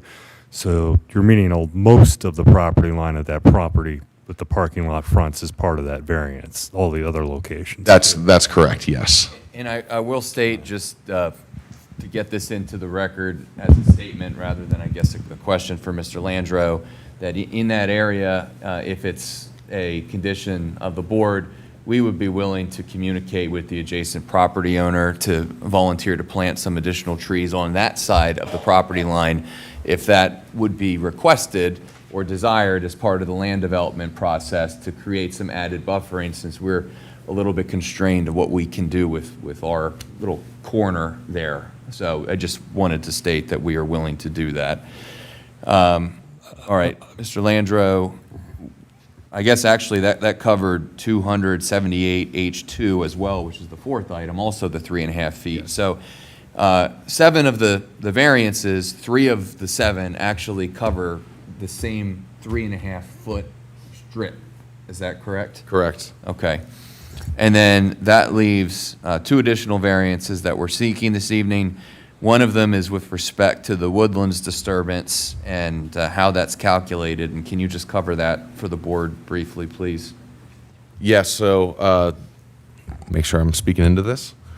The section for that is 200-51B6B, and all of the natural resource calculations are dependent on the amount of any given resource that you have on the property. So in this case, there's a number of acres of wooded area. The requirement that we are being asked to comply with is 0.95 acres. That's the fraction of the wooded area that would need to remain. And we are proposing 0.5 acres of that wooded area to remain.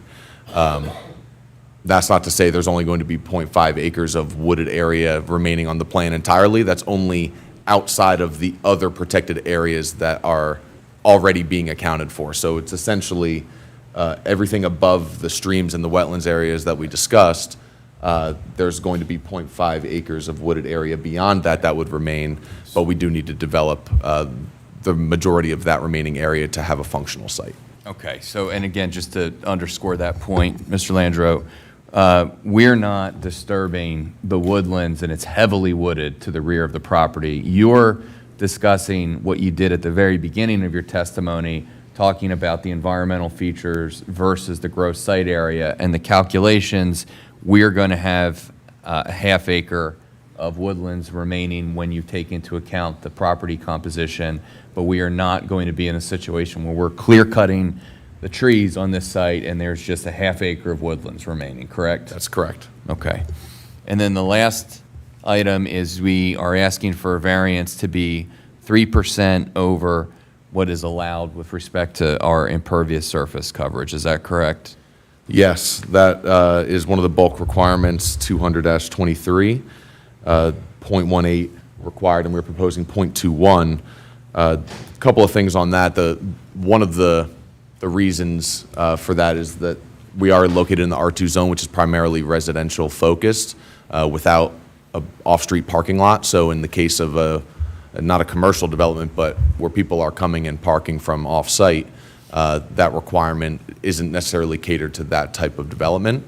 And then additionally, of course, we will provide the stormwater management improvements to offset what that increase is and comply with your ordinance.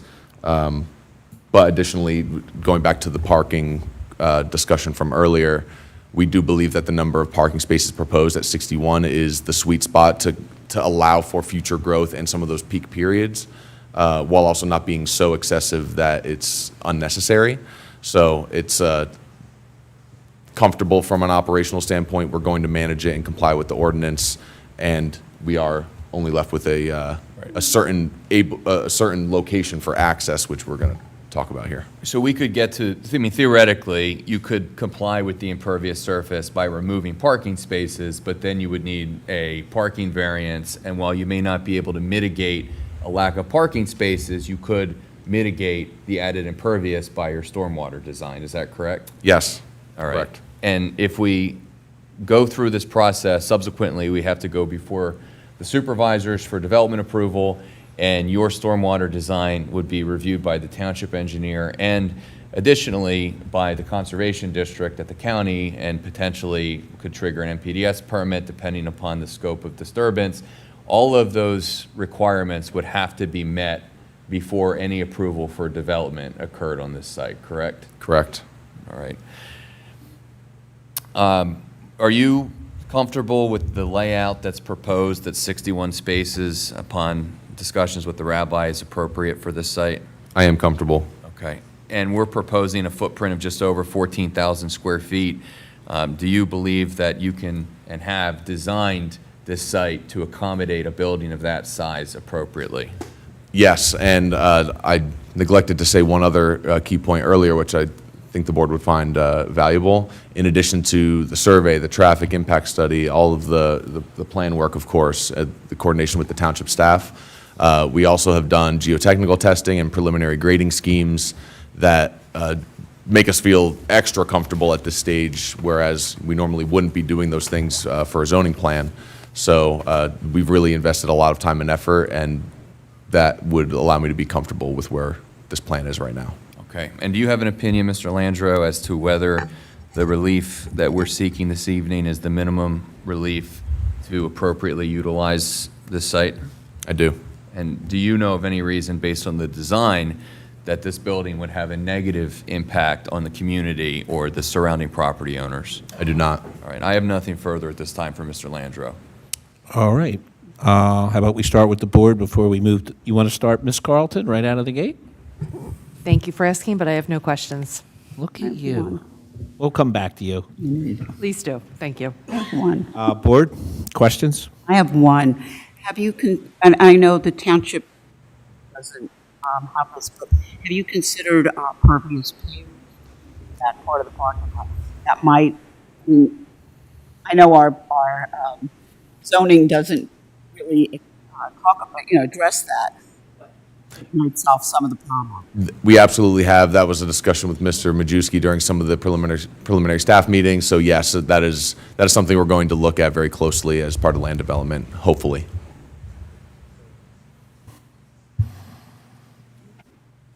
I'm very familiar with pervious pavement from New Jersey. It's a staple just across the river here. Yes. And one thing to note, our ordinance does allow for a reduction in the calculated impervious surface ratio should they utilize porous pavement. Obviously, it would be something that the testing, you'd have to verify that it actually would work. We wouldn't want to set you up for failure, but that's something to consider. And we would be very interested in doing that. We're just not at the point where we know that for certain to be something that will work. So we want to request the relief in the event that it does not from a rate and design standpoint. But of course, we will explore that when the time comes. It has been utilized in commercial applications with variance requests here before, so it most very likely would work. But so that eliminated one of my follow-up questions, but I had a few other questions. To start with, the discussion regarding the minimum buffer parking setback, minimum landscape setback, is significantly more than the 3.5 just in that one area there. You're using that those variances to apply to a large portion of the surroundings of the site, which I think is represented by your dashed line. Can you please point that out and verify that that's where at least two of those variances apply to that dashed line that goes around your site? Yes.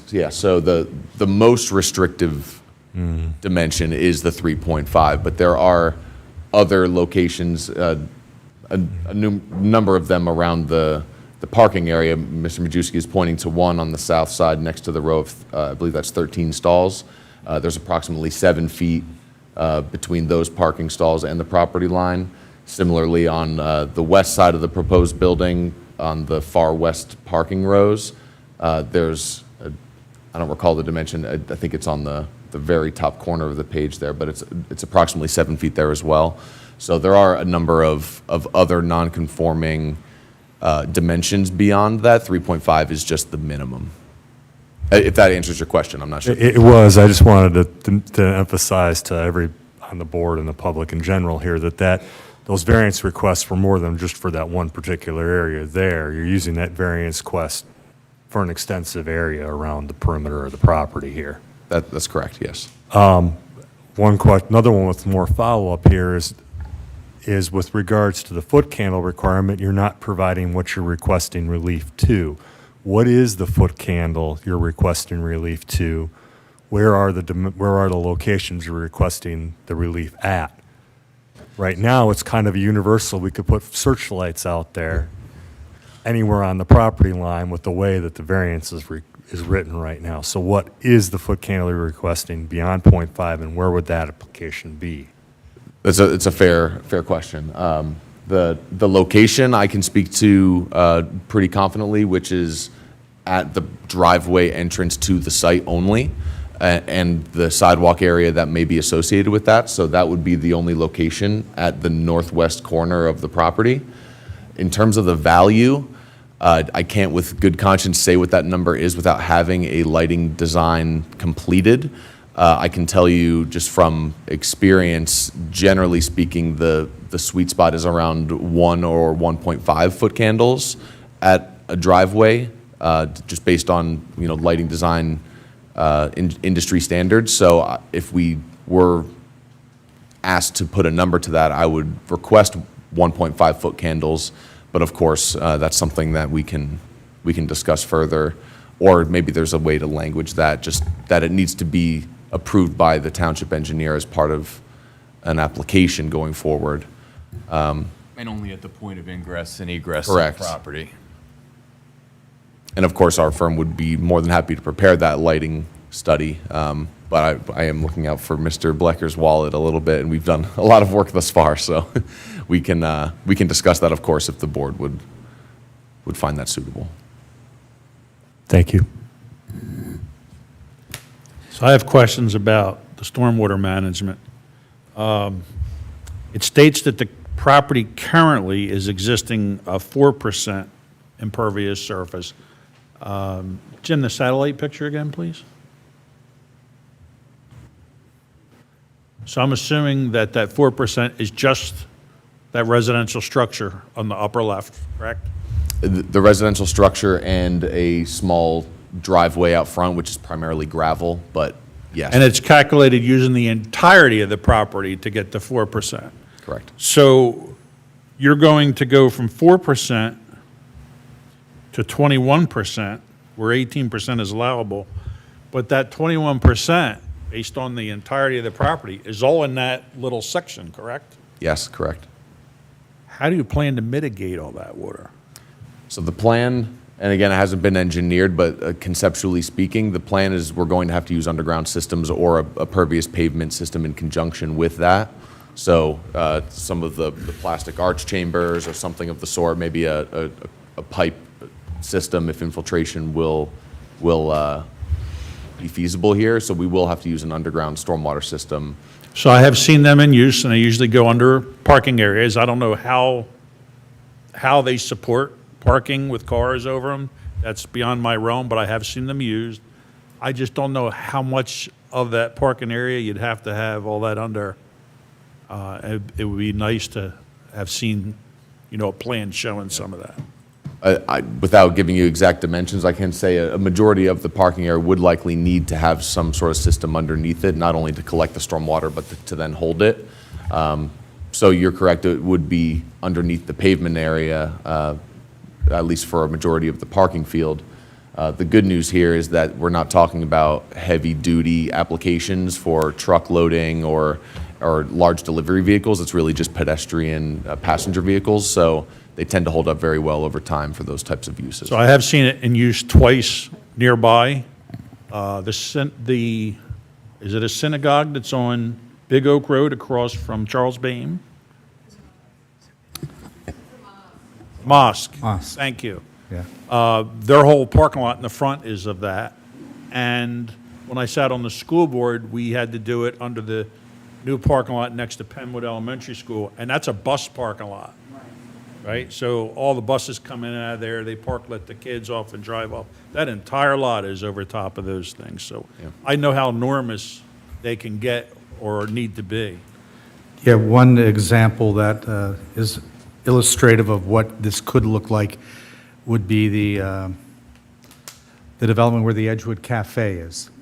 That development with the existing house that's Edgewood Cafe, the restaurant, the cigar barn, underneath one big parking area, that entire parking area is an underground system. So this would take up, as the engineer had stated, a good part of the parking area, I believe. And it is designed for truck loading, although trucks won't be going. It's still designed that it won't crush anything if you Yeah. drive a truck over. I guess my main concern is that the 21% or the 18%, when you calculate it over that entire 5-acre lot is one number, but calculated over the section up top where all this development's going on, right? Rain doesn't know what those borders are. Water running off's not going to know to filter itself down to the other far end of it. So I need to see really more information on how that stormwater management would take place. That would definitely be something, as Mr. McGinnis stated, there would be numerous reviewing bodies that would have to review that design, inclusive of the township, but also the Conservation District and the County Planning Commission as well. So there would be numerous layers of review to ensure that it does comply with not only state but local standards, and we would, of course, adhere to that. I have no more questions. I was going to make that same point, Christian, so therefore that's an excellent point. Has there been any preliminary discussions what you would like to mitigate back to? In terms of Actually, water? it's new construction, and as we just went through on the other application, it's all, basically. Thanks, Pete. And then Correct, Jim? Correct.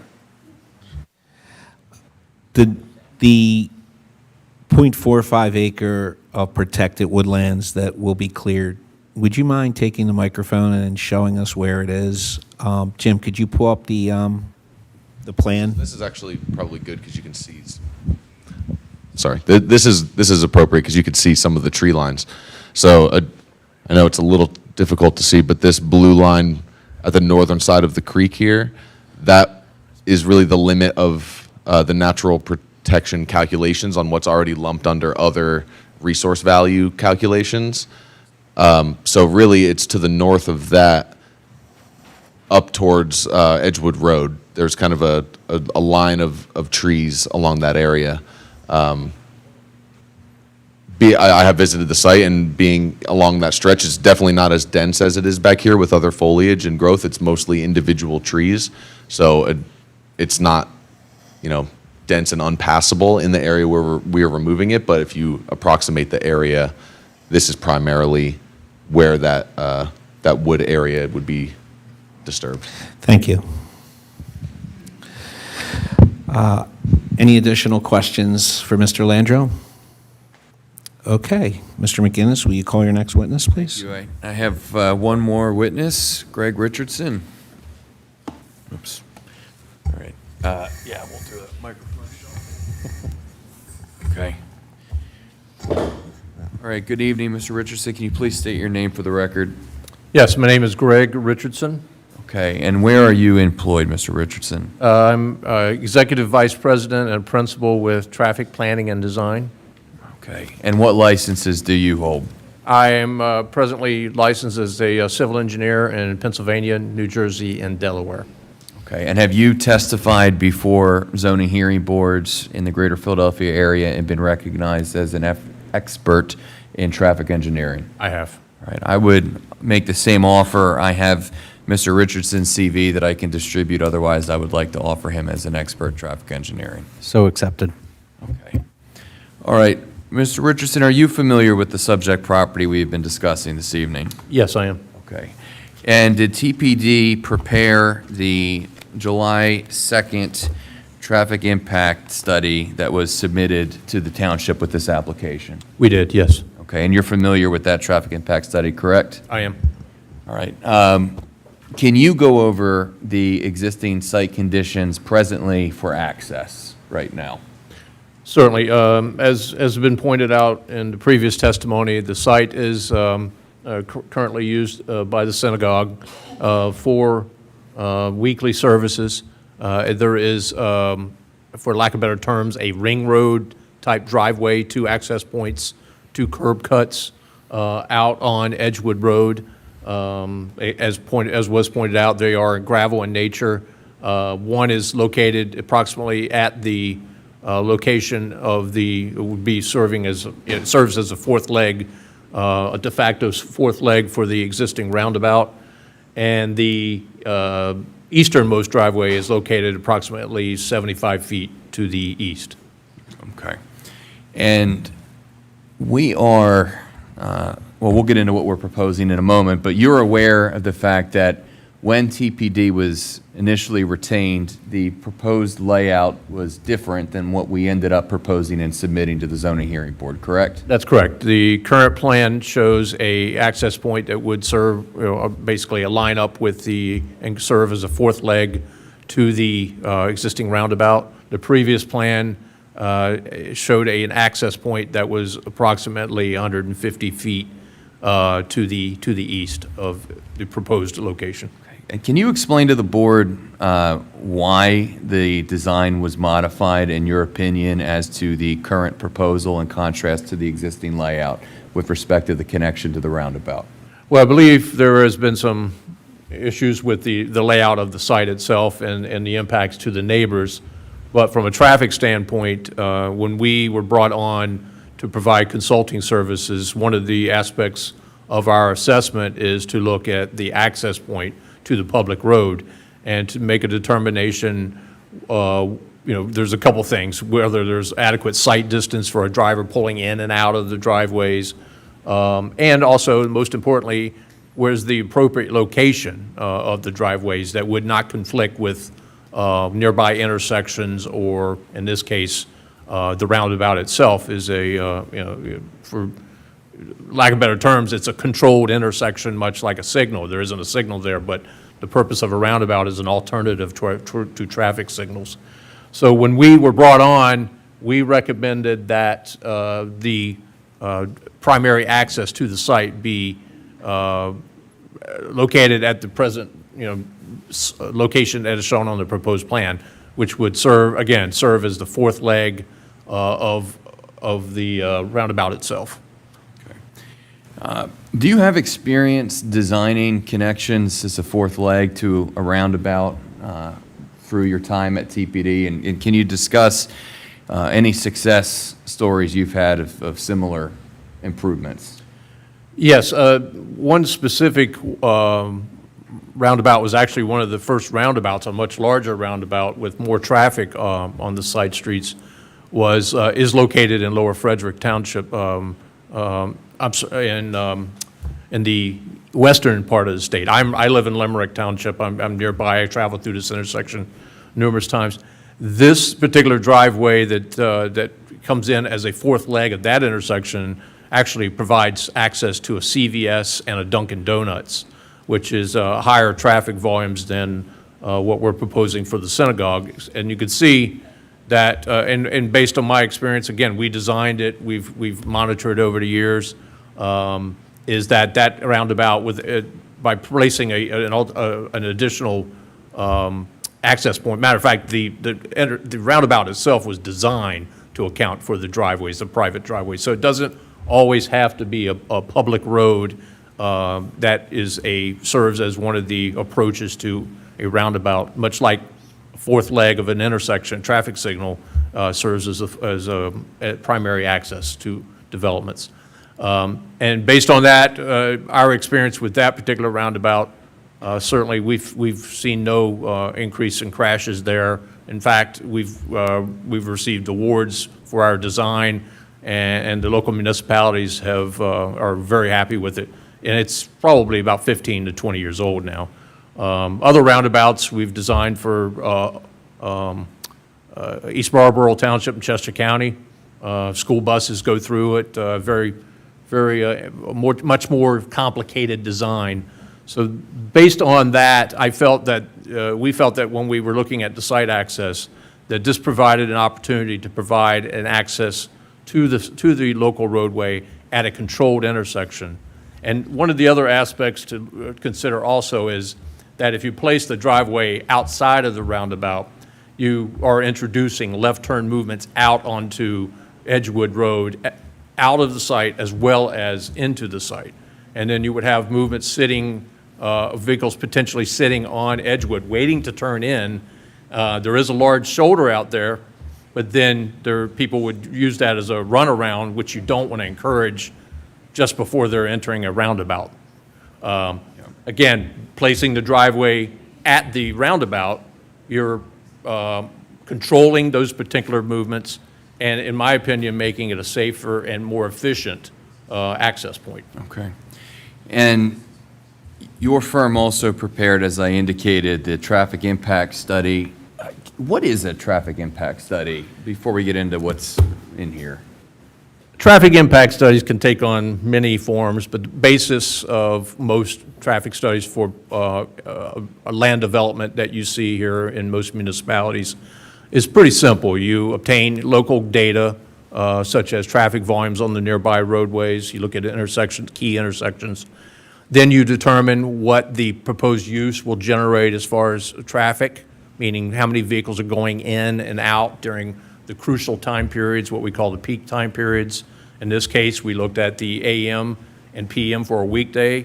As was stated before, there's going to be multiple uses for this site. However, during the week, while the synagogue is going to be, has its own traffic, the primary traffic generator for this site during the week is the proposed daycare. Therefore, we looked at time periods that would be when the parents would be dropping off and picking up the children. Also, and those time periods also coincide with the peak hours or the highest traffic volumes that occur on the side streets or on the main roads, in this case, Edgewood. Then we add those traffic volumes together. We then use the computer analyses using formulas that we are afforded in the transportation planning industry. And then we do an assessment of a pre versus post construction, much like you would for stormwater. You look at what impact it's going to have.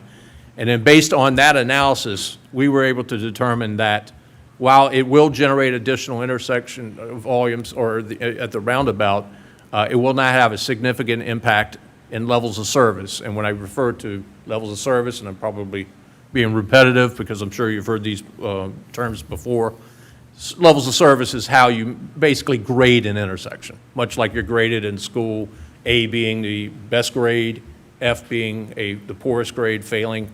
We rate intersections that way too. And in this case, the levels of service at the roundabout, which was the key intersection, we showed no degradation in the levels of service due to the proposed development. Now, it's also important to note, as was stated by the rabbi, is they use the site today as the synagogue for some services during the week. However, we did not take into account that traffic that is actually out there today utilizing the driveways. So we actually assumed more traffic on top of what was being, which exists today. So therefore, I would count it almost as double counting during certain time periods. So I think we looked at worst case conditions to make in our assumptions. And this is more thorough, significantly more thorough than what you see sometimes for zoning applications, where there's basically a trip generation report that's done, that's a couple pages. This is a thorough study based upon on-site analyses coupled with global data that you're able to essentially synthesize to come to conclusions for this property. Is that a fair statement? Yes, and this is a typical study that we would present at the land development stage. It would go through the full process, much like stormwater would be reviewed by your consultants. The study, typically we would work with your traffic engineer or municipal engineer to provide scope if at that point we get that far and the study needs to be adjusted. Certainly, we are, more than willing to do that if there's certain areas that we need to look at. But from a standpoint of this type of hearing, typically, I agree, we don't usually go to this length for analysis, but it's all important. We wanted to give the board enough information to be able to, provide a decision accurately with some supporting data. Okay. And and you just touched on it a second ago, but as I asked Mr. Landreau, if we are approved at the zoning hearing board, we do have to go through the land development process, and you and your team will commit to work with the township traffic engineer for that review and for any traffic improvements that are necessitated as part of this development. Is that correct? That's right, including the traffic study as well as the access. We have a concept for the access, the location, the radii, proposed island, what we would call a splitter island if it was part of the roundabout. We're more than willing to work, and we would respect the comments that we would get from your consultants. All right. And I believe you stated this a moment ago, but the conclusion that's generated in your traffic or TIS is that this development would not be prohibitive to the township and the maneuvers with respect to the roundabout. Is that correct? That's correct. I don't believe it'll have an adverse impact on the local roadway network from a traffic perspective. Okay. And then you're aware that we've designed this to have 61 spaces on site. Is that correct? That's correct. And based on your analysis and the testimony that's been provided, do you believe that that is an appropriate number of parking spaces for the use and what we're proposing this evening? Based on the proposed use, the attendance, the types of uses, I believe 61 is adequate. Okay. And do you have any reason to believe from a traffic standpoint that this development would have a negative impact on the surrounding community or properties? I believe it will not from a traffic perspective. Okay. I have nothing further at this time. Thank you. All right, before we go any further, we're going to take a 5-minute recess. We've all been sitting up here for 2 hours, so hitting start. Try to be back in 5 minutes, everybody.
where we will officially start grilling Mr. Richardson. No, that's not true. We'll just ask him questions. But I want to make an announcement. Generally, we generally don't go past 10:30 at these meetings. However, if it seems like we're close to getting through all the public comment and all the remaining questions, we'll make a decision to press on. But if this goes on long, we're going to have to ask for a continuance. So at this point, I'm going to turn it over to the board. We're going to have questions for Mr. Richardson. And by the way, these questions could also wander over to the rabbi and to Mr. Landreau. So, board, have at it. All right. The traffic questions had me think of other questions regarding the daycare, and I have these questions now for the rabbi. The daycare, the intent, is that there just for when your congregants are there for services to keep an eye on their children, or is it during the weekday when they work and they need a place for their children all day while they're working, or is it both? It is, I mean, I guess you could say both. No, no. The daycare is for the kids of our members during the week, like any other daycare, but it's a specific daycare to the members of our community. And do you have time frame in mind? When is the start and finish of daycare hours? I ask this because I have 4 grown kids of my own, and I remember all the daycare drop-offs. So typically, it's 8:30 to 3:30. That's your typical time of pretty much most daycare. Okay. Okay, that's all I needed to know. Regarding the traffic study, what impact will the traffic study, did we look into the train tracks that are just to the east? Just because, I mean, I sit in that traffic every day dropping my daughters off. Yeah, we took that into account. We did observe, when we did our traffic counts, during the time periods that we didn't see any particular issues that it would present, that it backed up as far as the roundabout. Now, you may have seen it, I haven't, we didn't see it in our traffic count. So there could be occasions, depending on the length of the train and, what's coming through, but we didn't see any concern with the backup. That's where I would see any concern, if there was any, that you potentially have vehicles backing up to the roundabout. But that would be an existing condition out there today, but it shouldn't have any access, any issues with our access. Okay, and then also, I mean, I guess it's just because of the restrictions of the property. I mean, typically you see any type of facility like this where you have a dedicated in and a dedicated out. It's just, so coming out into the roundabout, are you only able to make a right-hand turn, or we have access to make a left, well, I guess straight across the roundabout? Well, you'll, just like any of the other 3 legs, you'll approach, if you're leaving the site, you'll approach, you'll have to yield to the vehicles that are on Edgewood or in the roundabout itself, just like you would. We'll have yields, instead of stop signs, we'll have yield signs, but depending on what your traffic engineer, they may want stop signs to make it more of a driveway type feel. But certainly, it could work with a yield condition, because just like on the other approaches, the vehicles that are on the roundabout have the right-of-way. Vehicles approaching the roundabout have to yield until it's clear, so they more or less have to stop if there's vehicles on the roundabout. So that is one of the ability, makes this even safer from access, is that it controls the vehicles that are on exiting out of the site. So they're not going straight across, but they'll make because of the shape of the island, they'll make a slight right turn and then make a movement toward the roundabout. And then if they wanted to go on Schuyler, they would just proceed north or proceed around. If they're going to the west, they would go around the roundabout itself and proceed to the west. Coming out would be no different than any other driveway where you'd have a right turn movement out, but still they would have to yield to the vehicles out onto. So it's actually probably safer than a regular driveway.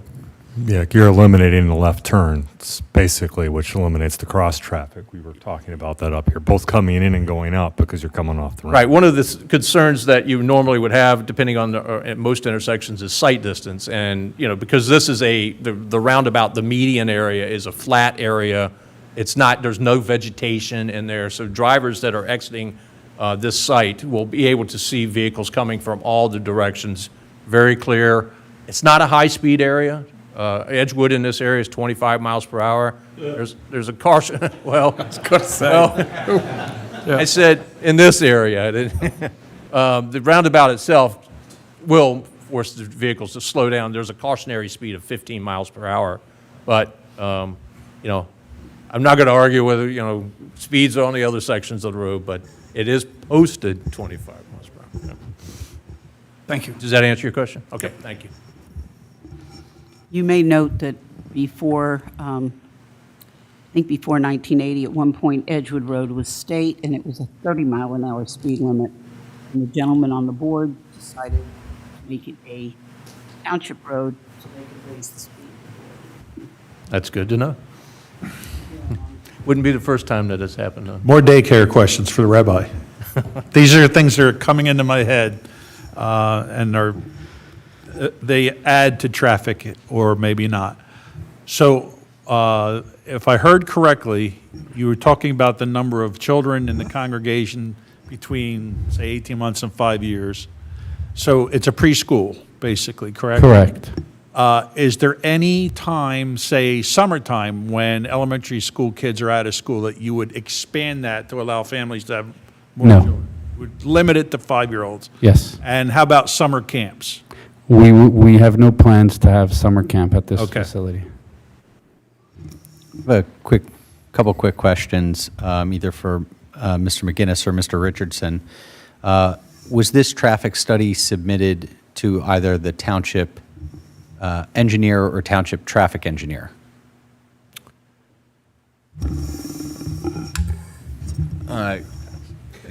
Sorry. I know, so we submitted the sketch plan. I don't know that we submitted the TIS with the sketch plan. We did the planning commission presentation. I know the traffic engineer, the township traffic engineer, was present at the planning commission. And then when we submitted the TIS as part of this application, I did provide a copy to Ms. Carlton. I don't know if it was disseminated internally after that. Thank you. I did receive it, and yes, I did read it, all of it, and I looked up what I didn't understand. Thank you for doing that. Not many people do that. I was very impressed. Mr. Richardson, so from a vehicular ingress egress standpoint, yeah, it looks like a great plan. I'm wondering, are we going to have a dedicated pedestrian walkway? The walking path is on the other side of the street. Has that been considered at all? Looking at this plan, I know it's preliminary, but one of the things that I thought of the same thing is that potentially and it would be up to the township to make that decision whether you would approve. If this was, let's say, a PennDOT road with a traffic signal, PennDOT would say, well, go to the township and ask them if they want another pedestrian crossing on one of our roads. In this case, it's your road. Certainly, it makes more sense because, there would be possibly a tendency for someone to cross in an area where it wasn't a crossing. I think this would be potentially an opportunity to provide some extra connection to the multi-use path. And if it's agreeable to the township, I believe my client would be wanting to make this more accessible because it forces everyone to go on the Skylar and down the western leg. If we can make it, as long as it's safe and efficient, I believe it would be an excellent recommendation. Yeah, I mean, I'm picturing people trying to, literally pedestrians trying to navigate the roundabout, and that just seems like a bad, it's wrought with peril. Yeah, pedestrians usually will take the path of least resistance. So certainly it's something that we could work with your consultants, work with staff, provide a, if that's agreeable, we would certainly provide that crossing If there's an additional ADA ramp that might be needed on the north side, certainly we would be responsible for that on our side, anyway.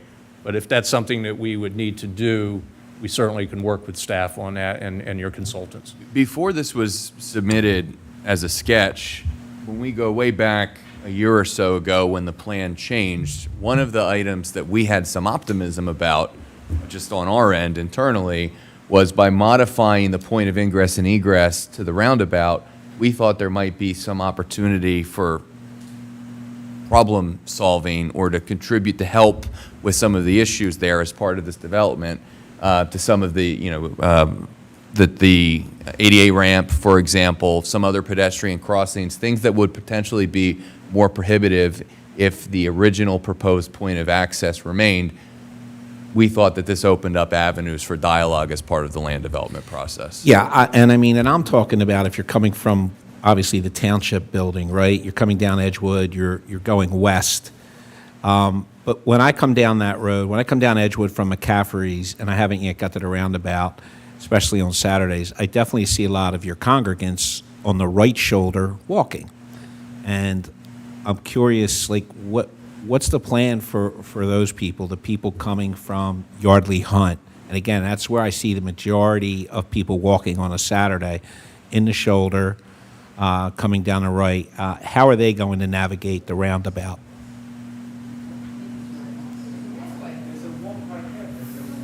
There's a walkway on that side? In front of Yardley, Yardley Estates. There is a. Don't get mad. I don't see it, that's all.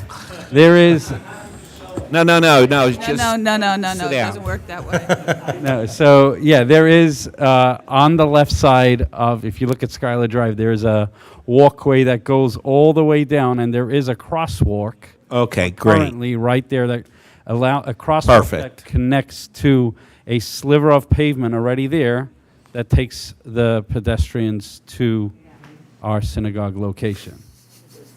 So someone coming, let's say, Mr. Matlis over here, who will introduce himself soon, he lives in Mill Road Estate. So the way he would walk here on is, yes, he'll have to cross Edgewood by Mill Road and Edgewood. He would walk along the northern side of Edgewood Road along that walk, and that walkway continues up, across Skylar, will come down, and so it's currently walkable with those two crosswalks that were put in when the township developed that roundabout a couple years ago. Okay. Anybody else have any questions? Ms. Carlton? I just have one, or that may lend go into a second question. Rabbi, you said, getting back to the preschool, I know you said for 6 months to 5 years. Do you ever intend? 18 months. 18 months. Do you ever intend to have a bus any of the students to or from? So typically preschool kids are driven by their parents. At least that's what I do with my kids. But so we don't expect to have busing. It's going to be a private preschool, so it's not like part of the school district and things like that. And so we're not going to be providing busing. We don't have no plans to do so. It will be it will just be regular vehicles of parents pick up and drop off. Okay. And then for Mr. Richardson, with the navigation around the roundabout and into the proposed facility or synagogue, will it be able to accommodate emergency vehicles, et cetera, to make those turns and change ingress and egress? It will have to. Okay. Is this still on? Yeah. Much like the internal circulation has to address vehicles, we have to be able to get emergency vehicles in. And that, I'm not sure what we're doing for trash. I mean, I hope that doesn't open up another question here. But trash and larger vehicles are always an issue with when you have a design similar to this when we have islands. So we would have to design this if we have to adjust the radii to permit those. But I'm sure your fire marshal will do a thorough review under land development and make comments that if we need to address those particular issues, we certainly, we can't open up. I don't believe you could get an L&I, L&O, whatever you call it. CO, right. CO Correct. in this township without all those approvals from especially your emergency responders. Okay, so but is currently proposed right now, you don't anticipate any real problems, but of course you'll work with whomever. We don't anticipate any Adjustments issues. necessary. One of the tools that we use, and Matt could talk about this, is we use a software called Auto Turn, and it basically will graphically show the larger vehicles being able to maneuver into driveways and show whether they off track or if they have to, if they cross over radii, get off track off the radii or on islands, and then that will determine the size of the radius that we need for driveways. And that's really, that applies for any type of development, a commercial development, a residential development. Got to be able to get the emergency responders in safely and quickly so it doesn't delay their response times. Okay, thank you.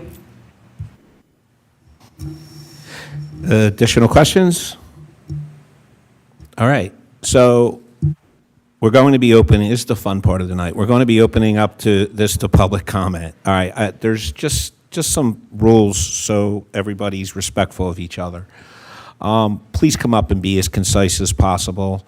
Don't repeat yourselves. Do your best not to. If I stop you because you're repeating yourself, I'm not doing it to embarrass you. I'm doing it so we can keep this moving down the road.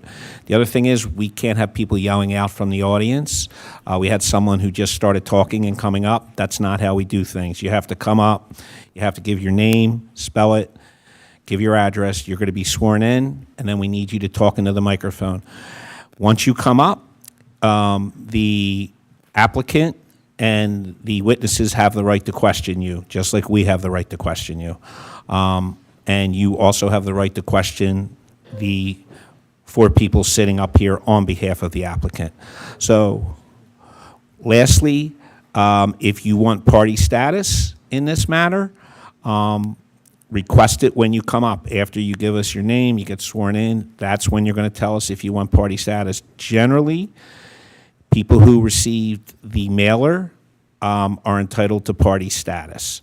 Adam, do you want to talk a little bit about party status more intelligently than me? Sure. So if you did receive the notice, we generally assume that you have party status. If you did not, you would have to show a little bit more about how this affects you and your property rights. So party status basically gives you more rights for involvement if there's an appeal or something like that. You don't need it if you just want to make a comment in support or oppose, but it does give you a little bit more of that. But again, if you're not someone that actually received notice, you will most likely be objected to by counsel, and you would need to show a little bit more for the board to consider you a party to the matter. Adam, if I could just add to that, because I can see some confusion in the audience. It essentially means that you live adjacent or near the property and that your property rights are impacted. So being a member of the synagogue would not be sufficient to grant you property status. You're welcome. All right. Oh, just sorry for the preservation of the record. We have exhibits that Matt referenced this evening from Bowler.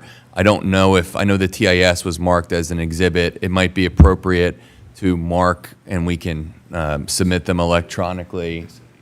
Okay, all of everything is collectively already done? I think that was, I think I heard that the site plan package was A2, okay, but then it's I worth withdraw- confirming. Sorry, I withdraw that comment. If everything that Matt referenced has already been marked, then that's fine, and I apologize. Adam can check. Adam? Yeah, that was, Jim, you just went off the site plan that we had submitted and marked, or was there something else that was put up? I'm not sure if we received anything subsequent. I think there are a few things we got subsequent to the initial application. One was an aerial exhibit. That should be marked. All right, we can mark that. The aerial we can do is A4. And then I'm not sure if the survey, boundary and topographical survey, was that submitted initially or was that just submitted? I don't believe that was submitted with the application, so it's worth marking. All right, so we'll do that as A5. Sorry, just wanted to state that. Thank you. Yeah. And I believe the zoning plan sheets 1 and 2 were part of the submission. And there was the one, Jim, that you referenced, talking about how the property came to be the way it is from, I think you said 2003 or 2004? Was that, I didn't know if that was something that they submitted or that you put up. I just put it up, so I don't know if you want to mark it as maybe Yeah, like we'll do A6, just, or actually, no, since you did it, it's T1. And that'd be lot line change plan.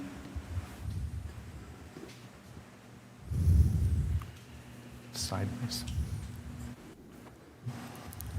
Okay. You all good? Yes. Perfect. All right.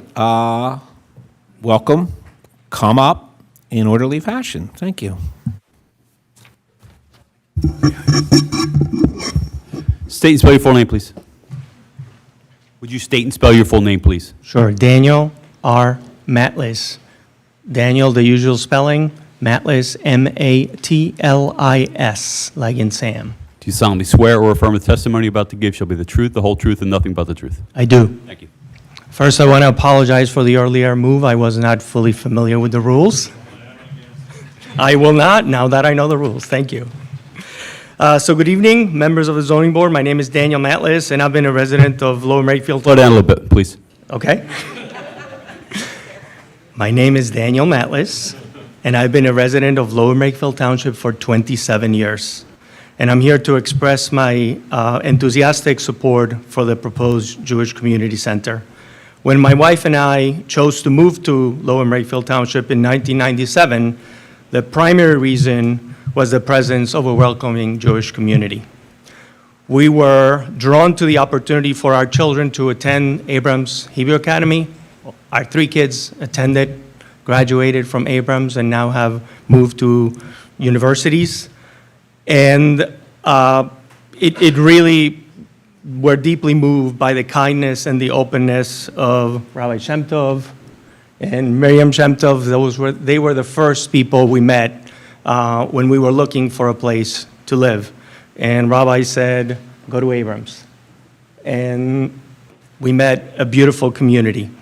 For our Jewish community, the center holds a profound significance, and it will be a place where traditions are preserved and celebrated, and where our children can learn about their heritage in a setting that fosters pride, understanding, and a sense of belonging.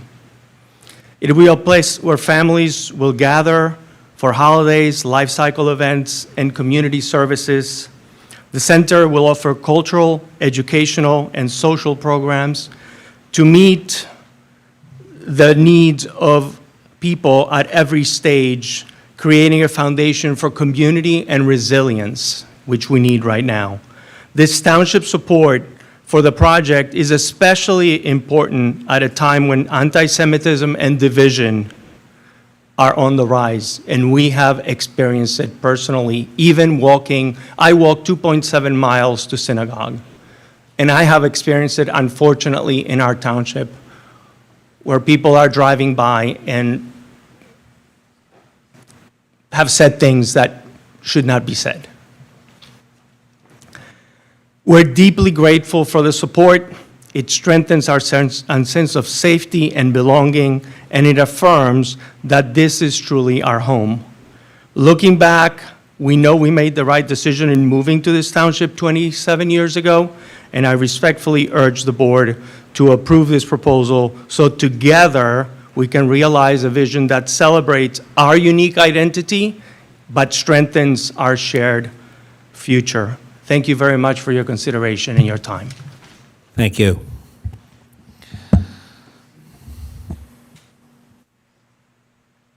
State and spell your full name, please. Hello, my name is Monica Matlis. I live in Mill Road, and I am the wife of Mr. Daniel Matlis. I'm also the One second, please. Go ahead. Do you solemnly swear or affirm the testimony you're about to give shall be the truth, the whole truth, and nothing but the truth? I do. Thank you. Thank you. I am the mother of 3 beautiful children who were born here. And believe it or not, Rabbi Bleher did the bar mitzvah for our youngest son, who was actually 19 years old right now. So my statement is very short.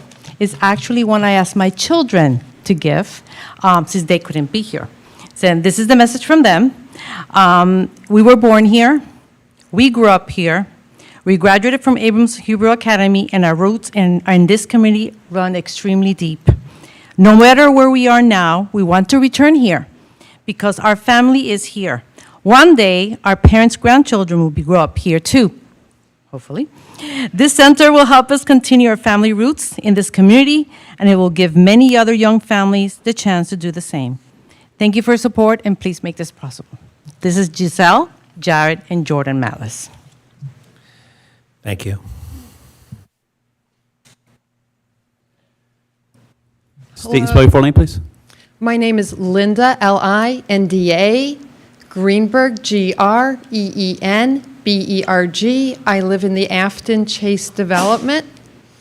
Do you solemnly swear or affirm the testimony you're about to give shall be the truth, the whole truth, and nothing but the truth? I do. Thank you. I moved to Lower Makefield 28 years ago. My children call Knesset HaSefer the Houseagog. We go to numerous different synagogues because, like many Jews, we pick and we choose what we do. We would walk along before there was even the crosswalk with our younger, or now there are older children, to Knesset HaSefer. At that point, it was not this rabbi, it was a different rabbi. We would easily have 60 to 80 people in that building in the house. We would have about 30 kids playing in the basement. We would have another about 30, 40 adults upstairs, and no one even knew. There was not a traffic issue. I will admit, I drive on Shabbat. Sorry, Rabbi. I have 2 children that don't. We would never, ever drive to the synagogue because we felt that it was not proper. The majority of Jews who drove would actually park right out here and walk down the hill. Okay, I wasn't the only one who did that. So, sorry, Rabbi, should admit it.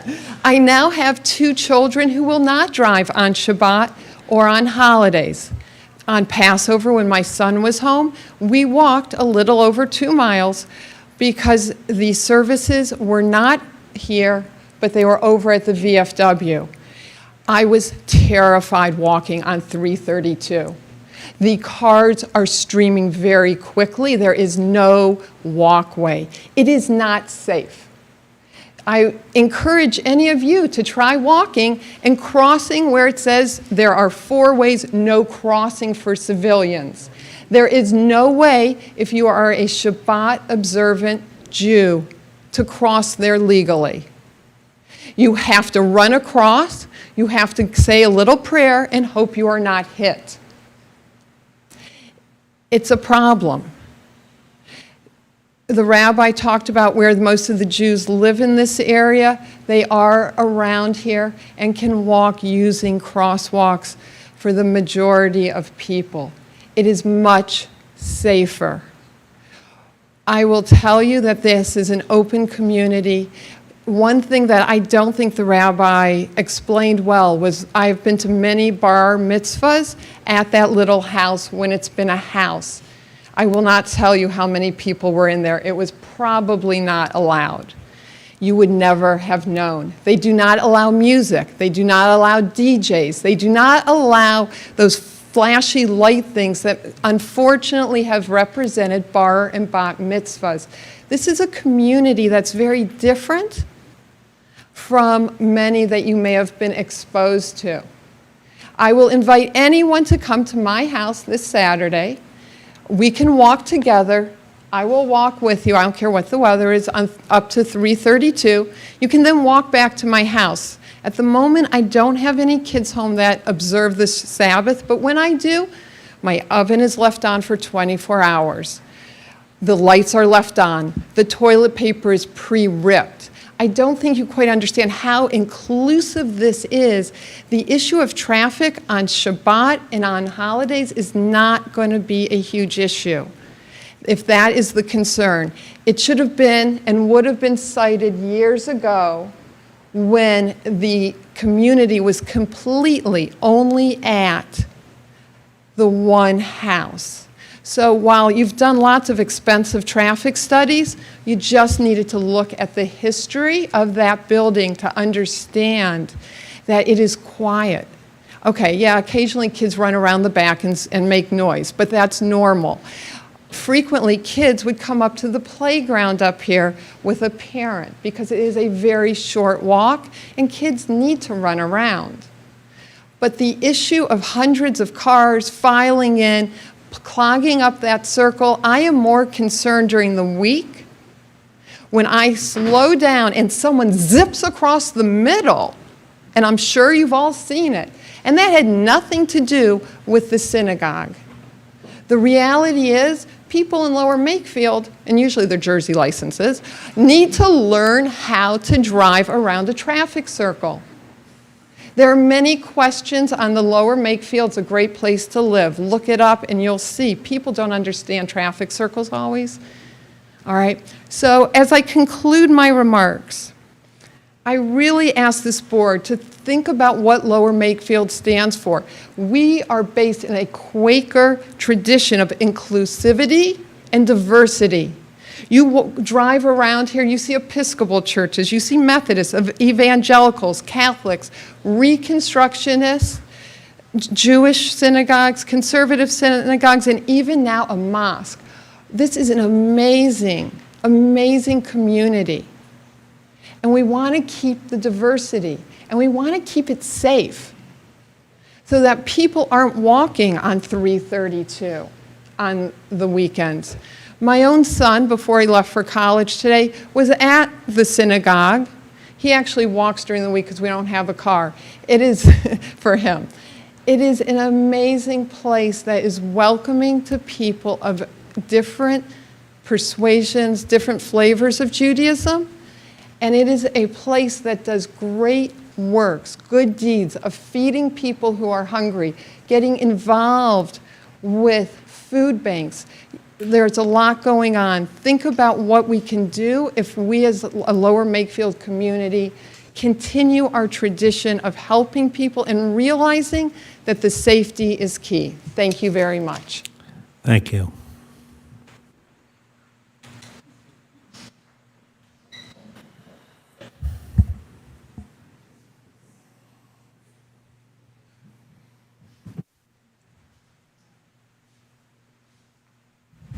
State and spell your full name, please. Hello, Samantha Maranka, Samantha Maranca. And I live in Yardley Hunt.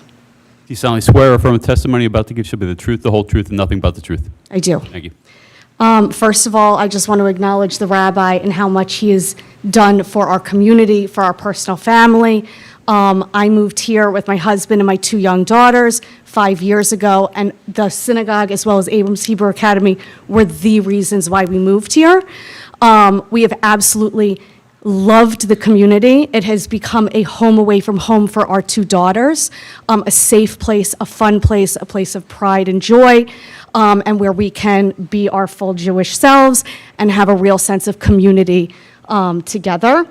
Currently on Shabbat, when we walk from Yardley Hunt to where the Shabbos services are, we have to walk through 2 main roads and also through the community, I think it's Yardley Estates, but I might be wrong, that does not have sidewalks and where you have people turning off of the main roads very quickly onto those side roads to cut through, which my husband constantly comments on, why does this beautiful neighborhood not have sidewalks?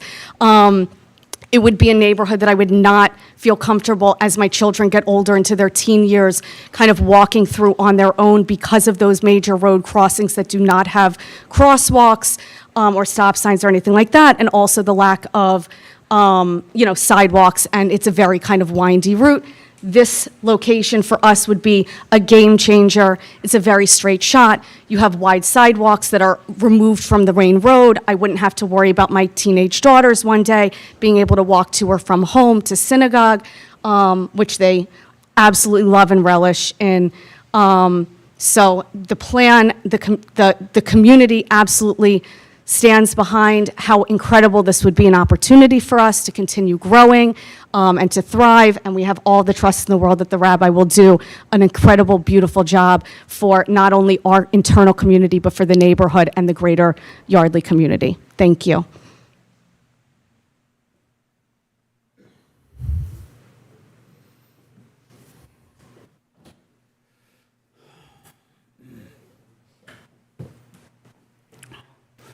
Just state and spell your full name, please.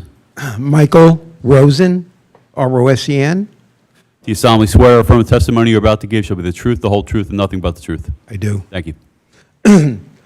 I've been throughout my many years, and by the way, we talked about Orthodox, non-Orthodox. You're getting an Orthodox perspective, now you're getting a non-Orthodox perspective to what the rabbi does. Throughout my many years, I've been associated with many synagogues, many shuls, and many places. I'm a member of this particular one, but it's truly by choice. The others wouldn't maybe not much as this one. It provides a sense of community and feeling for all its members. My children, or my son, daughter-in-law, and 2 grandchildren who live in the area are regular attendees to all the various events that go on. And it builds a lot in them that they enjoy. They love going there. It's a place of hope. It's a place of peace. It's a place of love. To build another building of larger size, to have a larger area for more and more people to come would be a blessing, I think, not only for the synagogue, but for the Lower Makefield as well. Thank you for your time.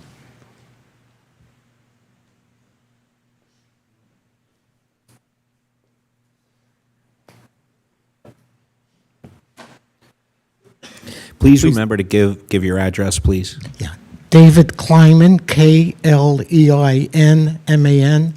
678 Mill Road. I'm sorry, what was the road? Mill Road, M-I-L-L Road. Do you solemnly swear or affirm the testimony you're about to give shall be the truth, the whole truth, and nothing but the truth? I do. Thank you. Out of respect for the time, I will not offer you my 5-hour presentation. I just wanted, my comment is, and I was commenting, I fortunately live next door to the current mansion that's being built on Mill Road, and we're all looking forward to its completion. But for this evening, what I wanted to say is that this is a great opportunity for our community to show everybody how we respond to the world around us, which talks about separating us, having us not care about each other, and finding fault with each other. The project that has been presented tonight represents for all of us in this wonderful township a great opportunity to reverse all of those feelings and to demonstrate to everybody around us that Lower Makefield continues to represent an opportunity to be together, to care about each other, and to serve each other in whatever manner we all choose to do. Thank you.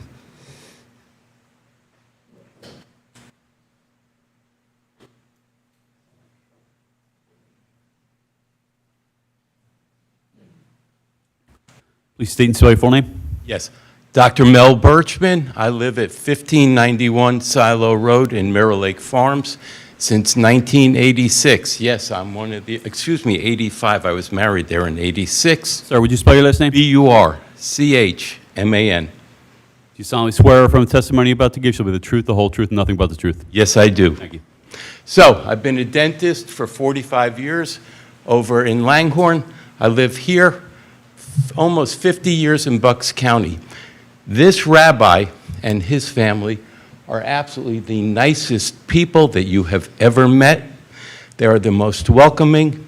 I haven't been in this congregation all that long, but they are great. In respect to time, when you're talking about water, as everybody knows, anything built now has to conform to the storm drains.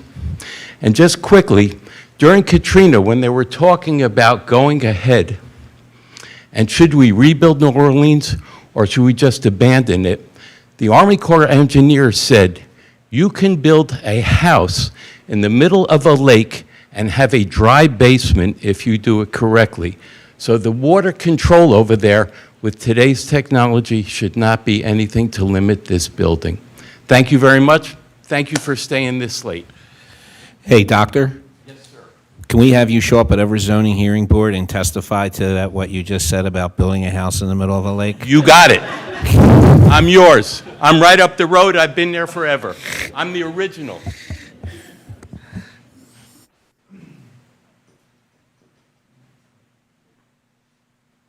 Is anyone else coming forward?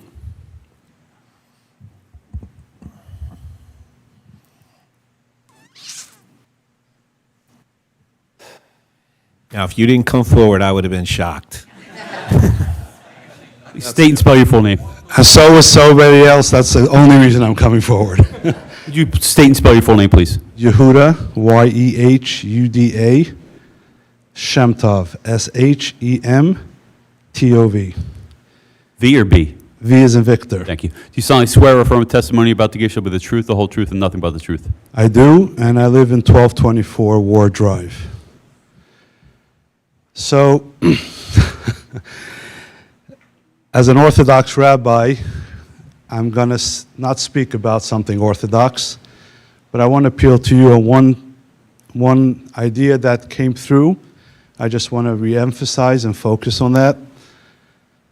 I live here close to 35 years, one of the original walkers.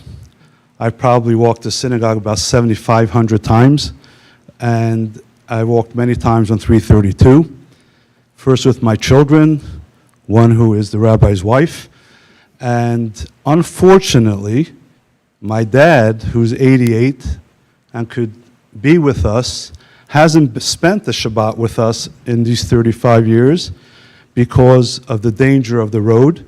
His father was killed by a car, and therefore after the first Shabbat he was here. For over 30 years we couldn't have him. Safety is a big issue. This is the only location that we can build this beautiful community that you heard from so many people. And the fact that there are the roads and the crosswalks means that we have to do this at this location. And I therefore want to ask you to be as generous as you can in the variances to make sure that this can happen. I want to thank you for the time you spent. It's quite late. The questions are great. It's always better to probe, and I get a feeling that things will work out well. But when it comes to the different changes that have to be made and ability to do this, for the sake of our children, our parents, and the community, one who saves a life is like saves a whole world, and the safety is a primary consideration. Thank you.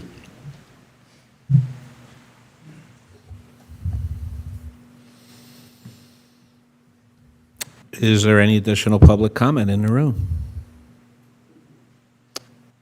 Okay. Can you please check to see if there's anyone online? I don't see the light. All right. So at this point, the board's going to have an open discussion. So just so everybody in the room knows, everything we do is in the open. This is an open forum. We're going to have discussions. What we can't have is people yelling from the audience. This is good. This is a good group up here. So if we say something, it's not going to slip by these four.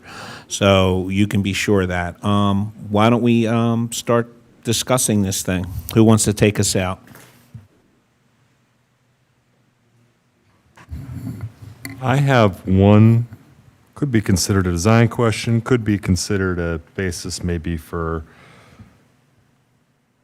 a discussion on of modifications to the variance, but was it ever considered, or would it be considered possible to move the building to the back edge of the lot where that 3-foot setback discussion was there and move the parking to the front?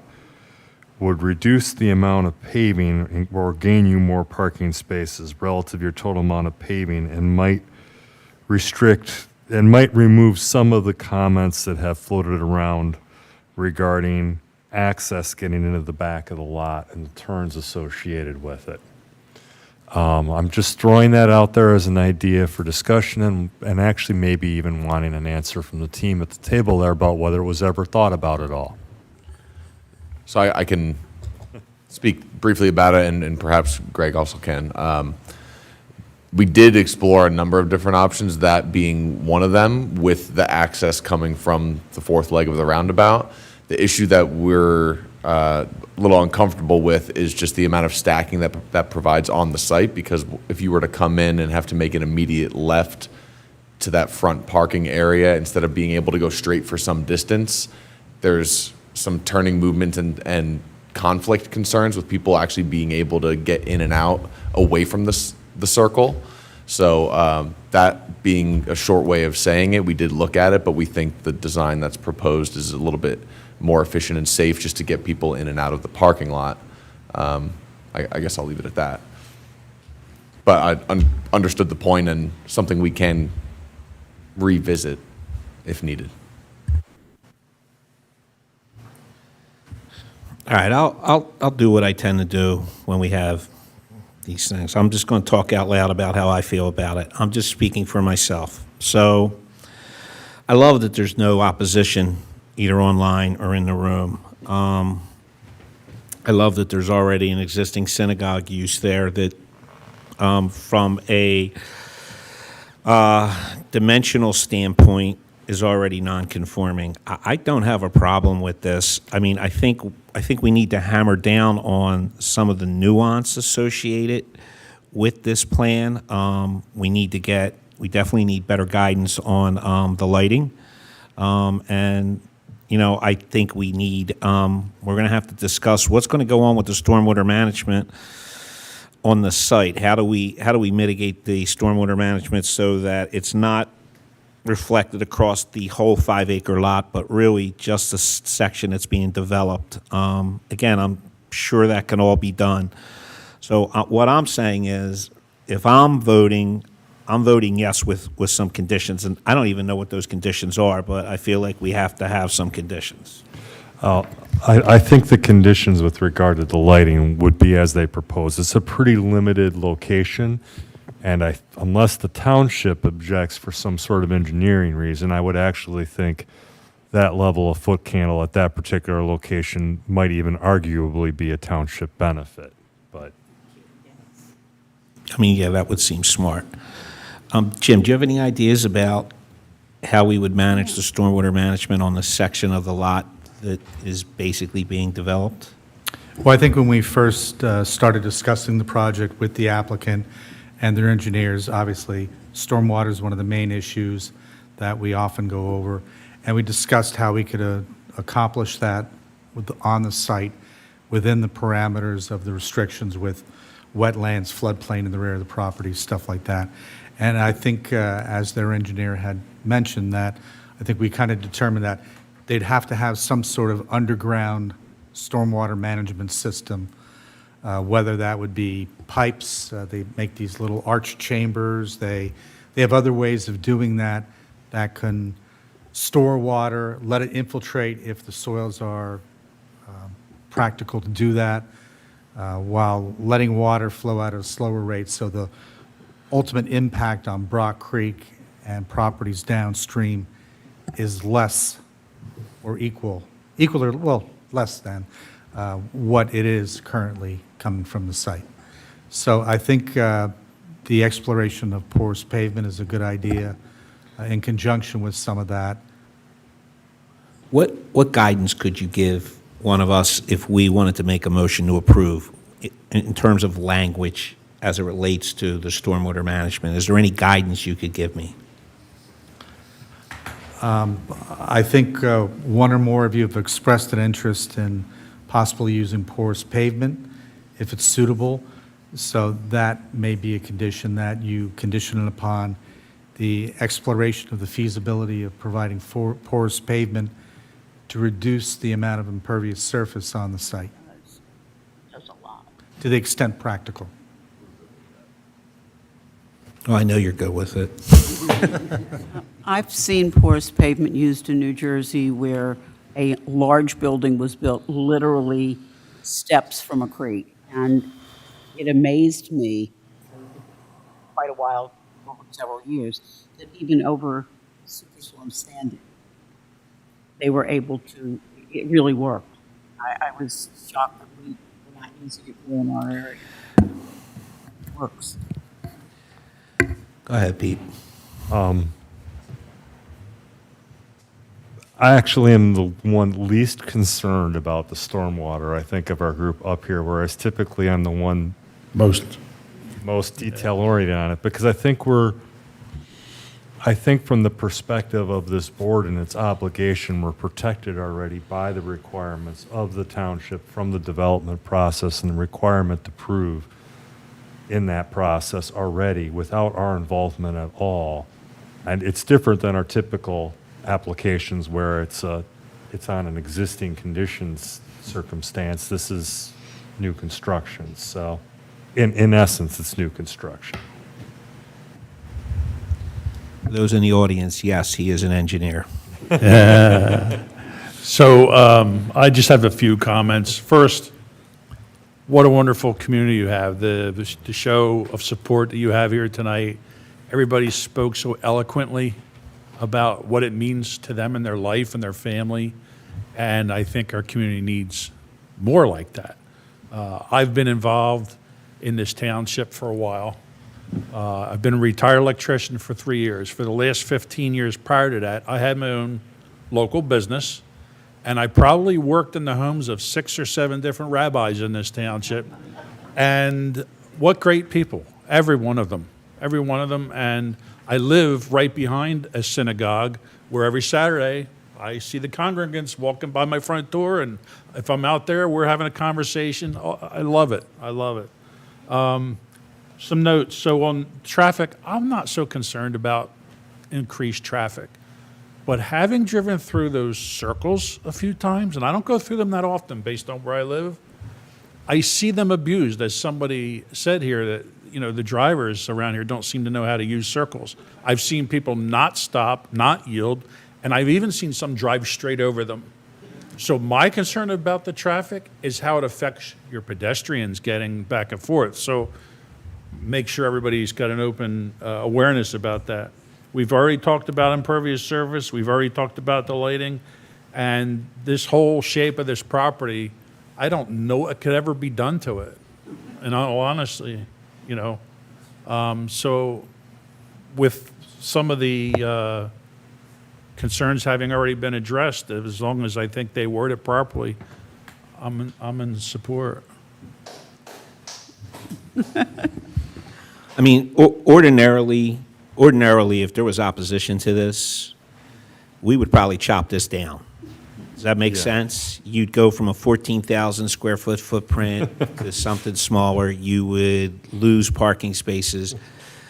But you guys are clearly good neighbors. Nobody showed up ranting and raving. So, in my opinion, I don't feel we need to chop this down at all.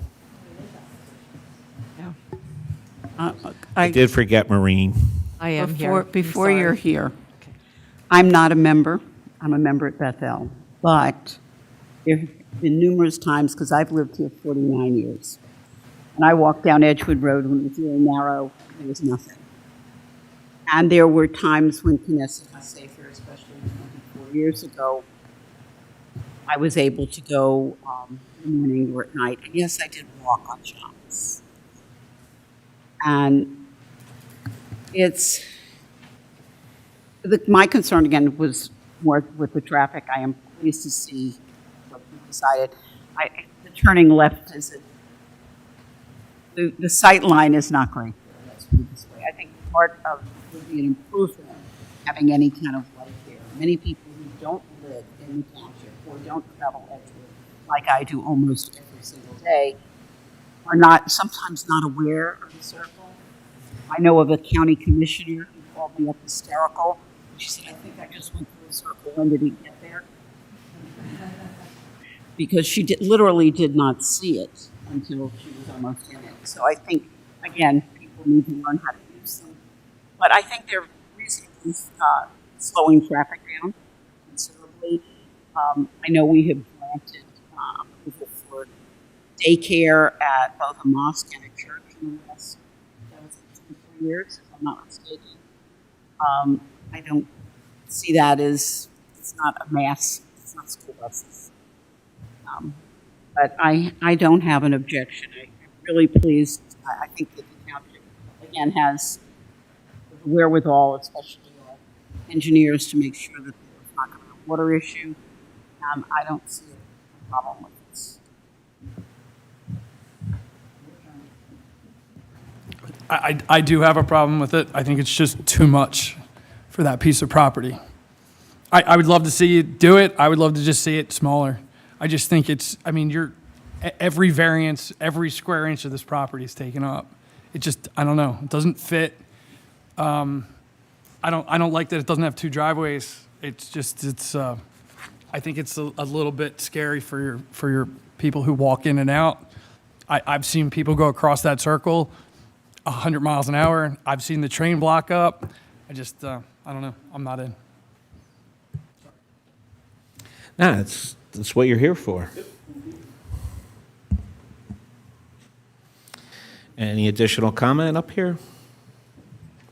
I'd like to make a comment, and I'm glad I'm not the only one, so thank you for breaking the ice. I think when we started this hearing, I said that the Board of Supervisors did send me to oppose this application. And while the presentation was impressive, and while we feel for the congregation, and we agree with all the comments of the congregants, the board is still opposed to the application itself, for many of the same reasons that Mike just mentioned.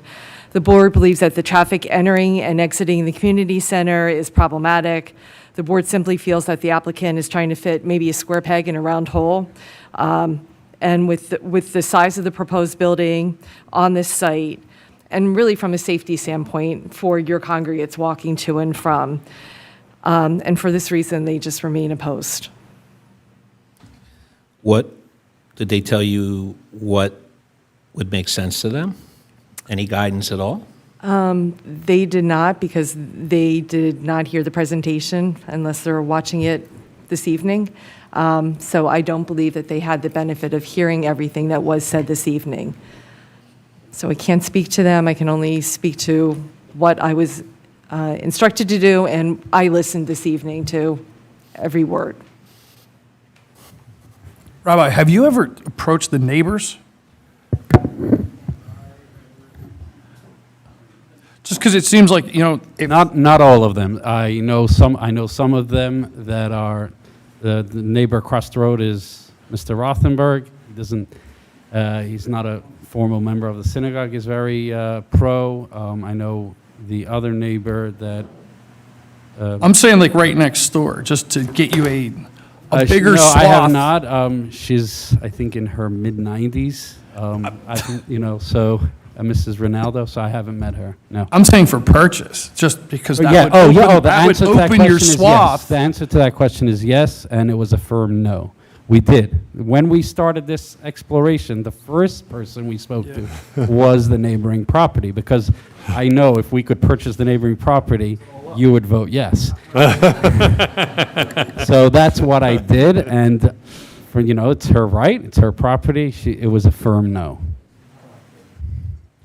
She is well up there in her 90s. I think she wants to stay there until she goes to another permanent location. So what it sounds like is if we were to approve this evening, you may have to go through this entire process again with the Board of Supervisors.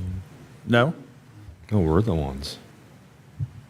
Okay. Well, what they would have to do is prepare fully engineered plans that address some of the issues you've touched upon and that they have responded to, but fully engineered plans. There would also be public involvement to have and elicit input from residents of the area on their site plan.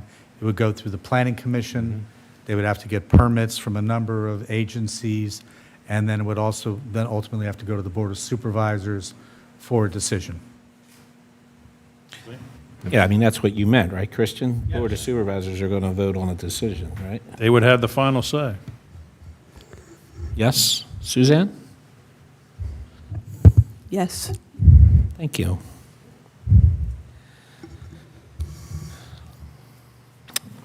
Well, I'll call for a motion.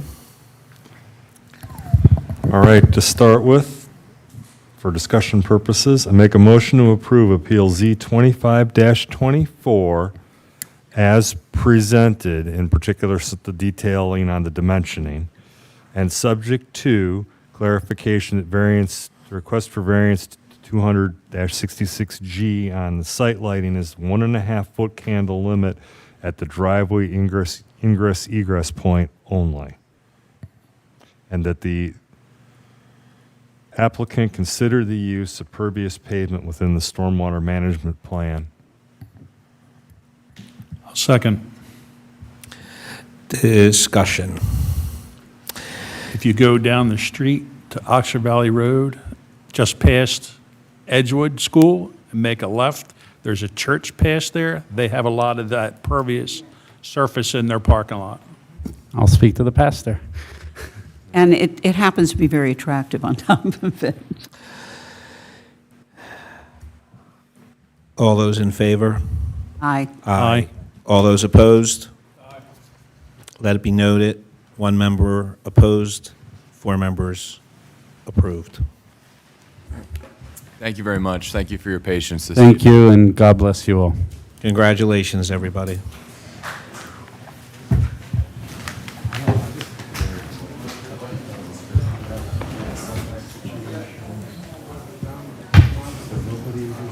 Can I make a motion for adjournment? I'm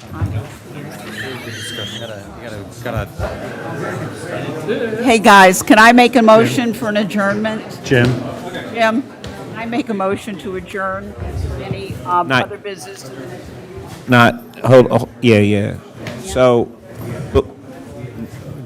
I'm sorry, but our meeting is still going on. yeah, the meeting's still going on. We're not done yet, so. Thank you. Thank We have You guys are done, but we're not done, so. we have no agenda for September 2nd. That was previously canceled. Voted on. So our next meeting would be the 16th of September, and I believe we do have an agenda for that. Yeah, there's 2 applications. One is for floodplain variances at 191 River Road. There will be an extensive presentation by the applicant on that. And then another one is a pool. So, never-ending pool. Both about water. Just a reminder, I All was right. able to be in attendance at that meeting. Swimmable, okay. I will make a motion to adjourn. Second. All those in favor? Aye. I have a hungry husband.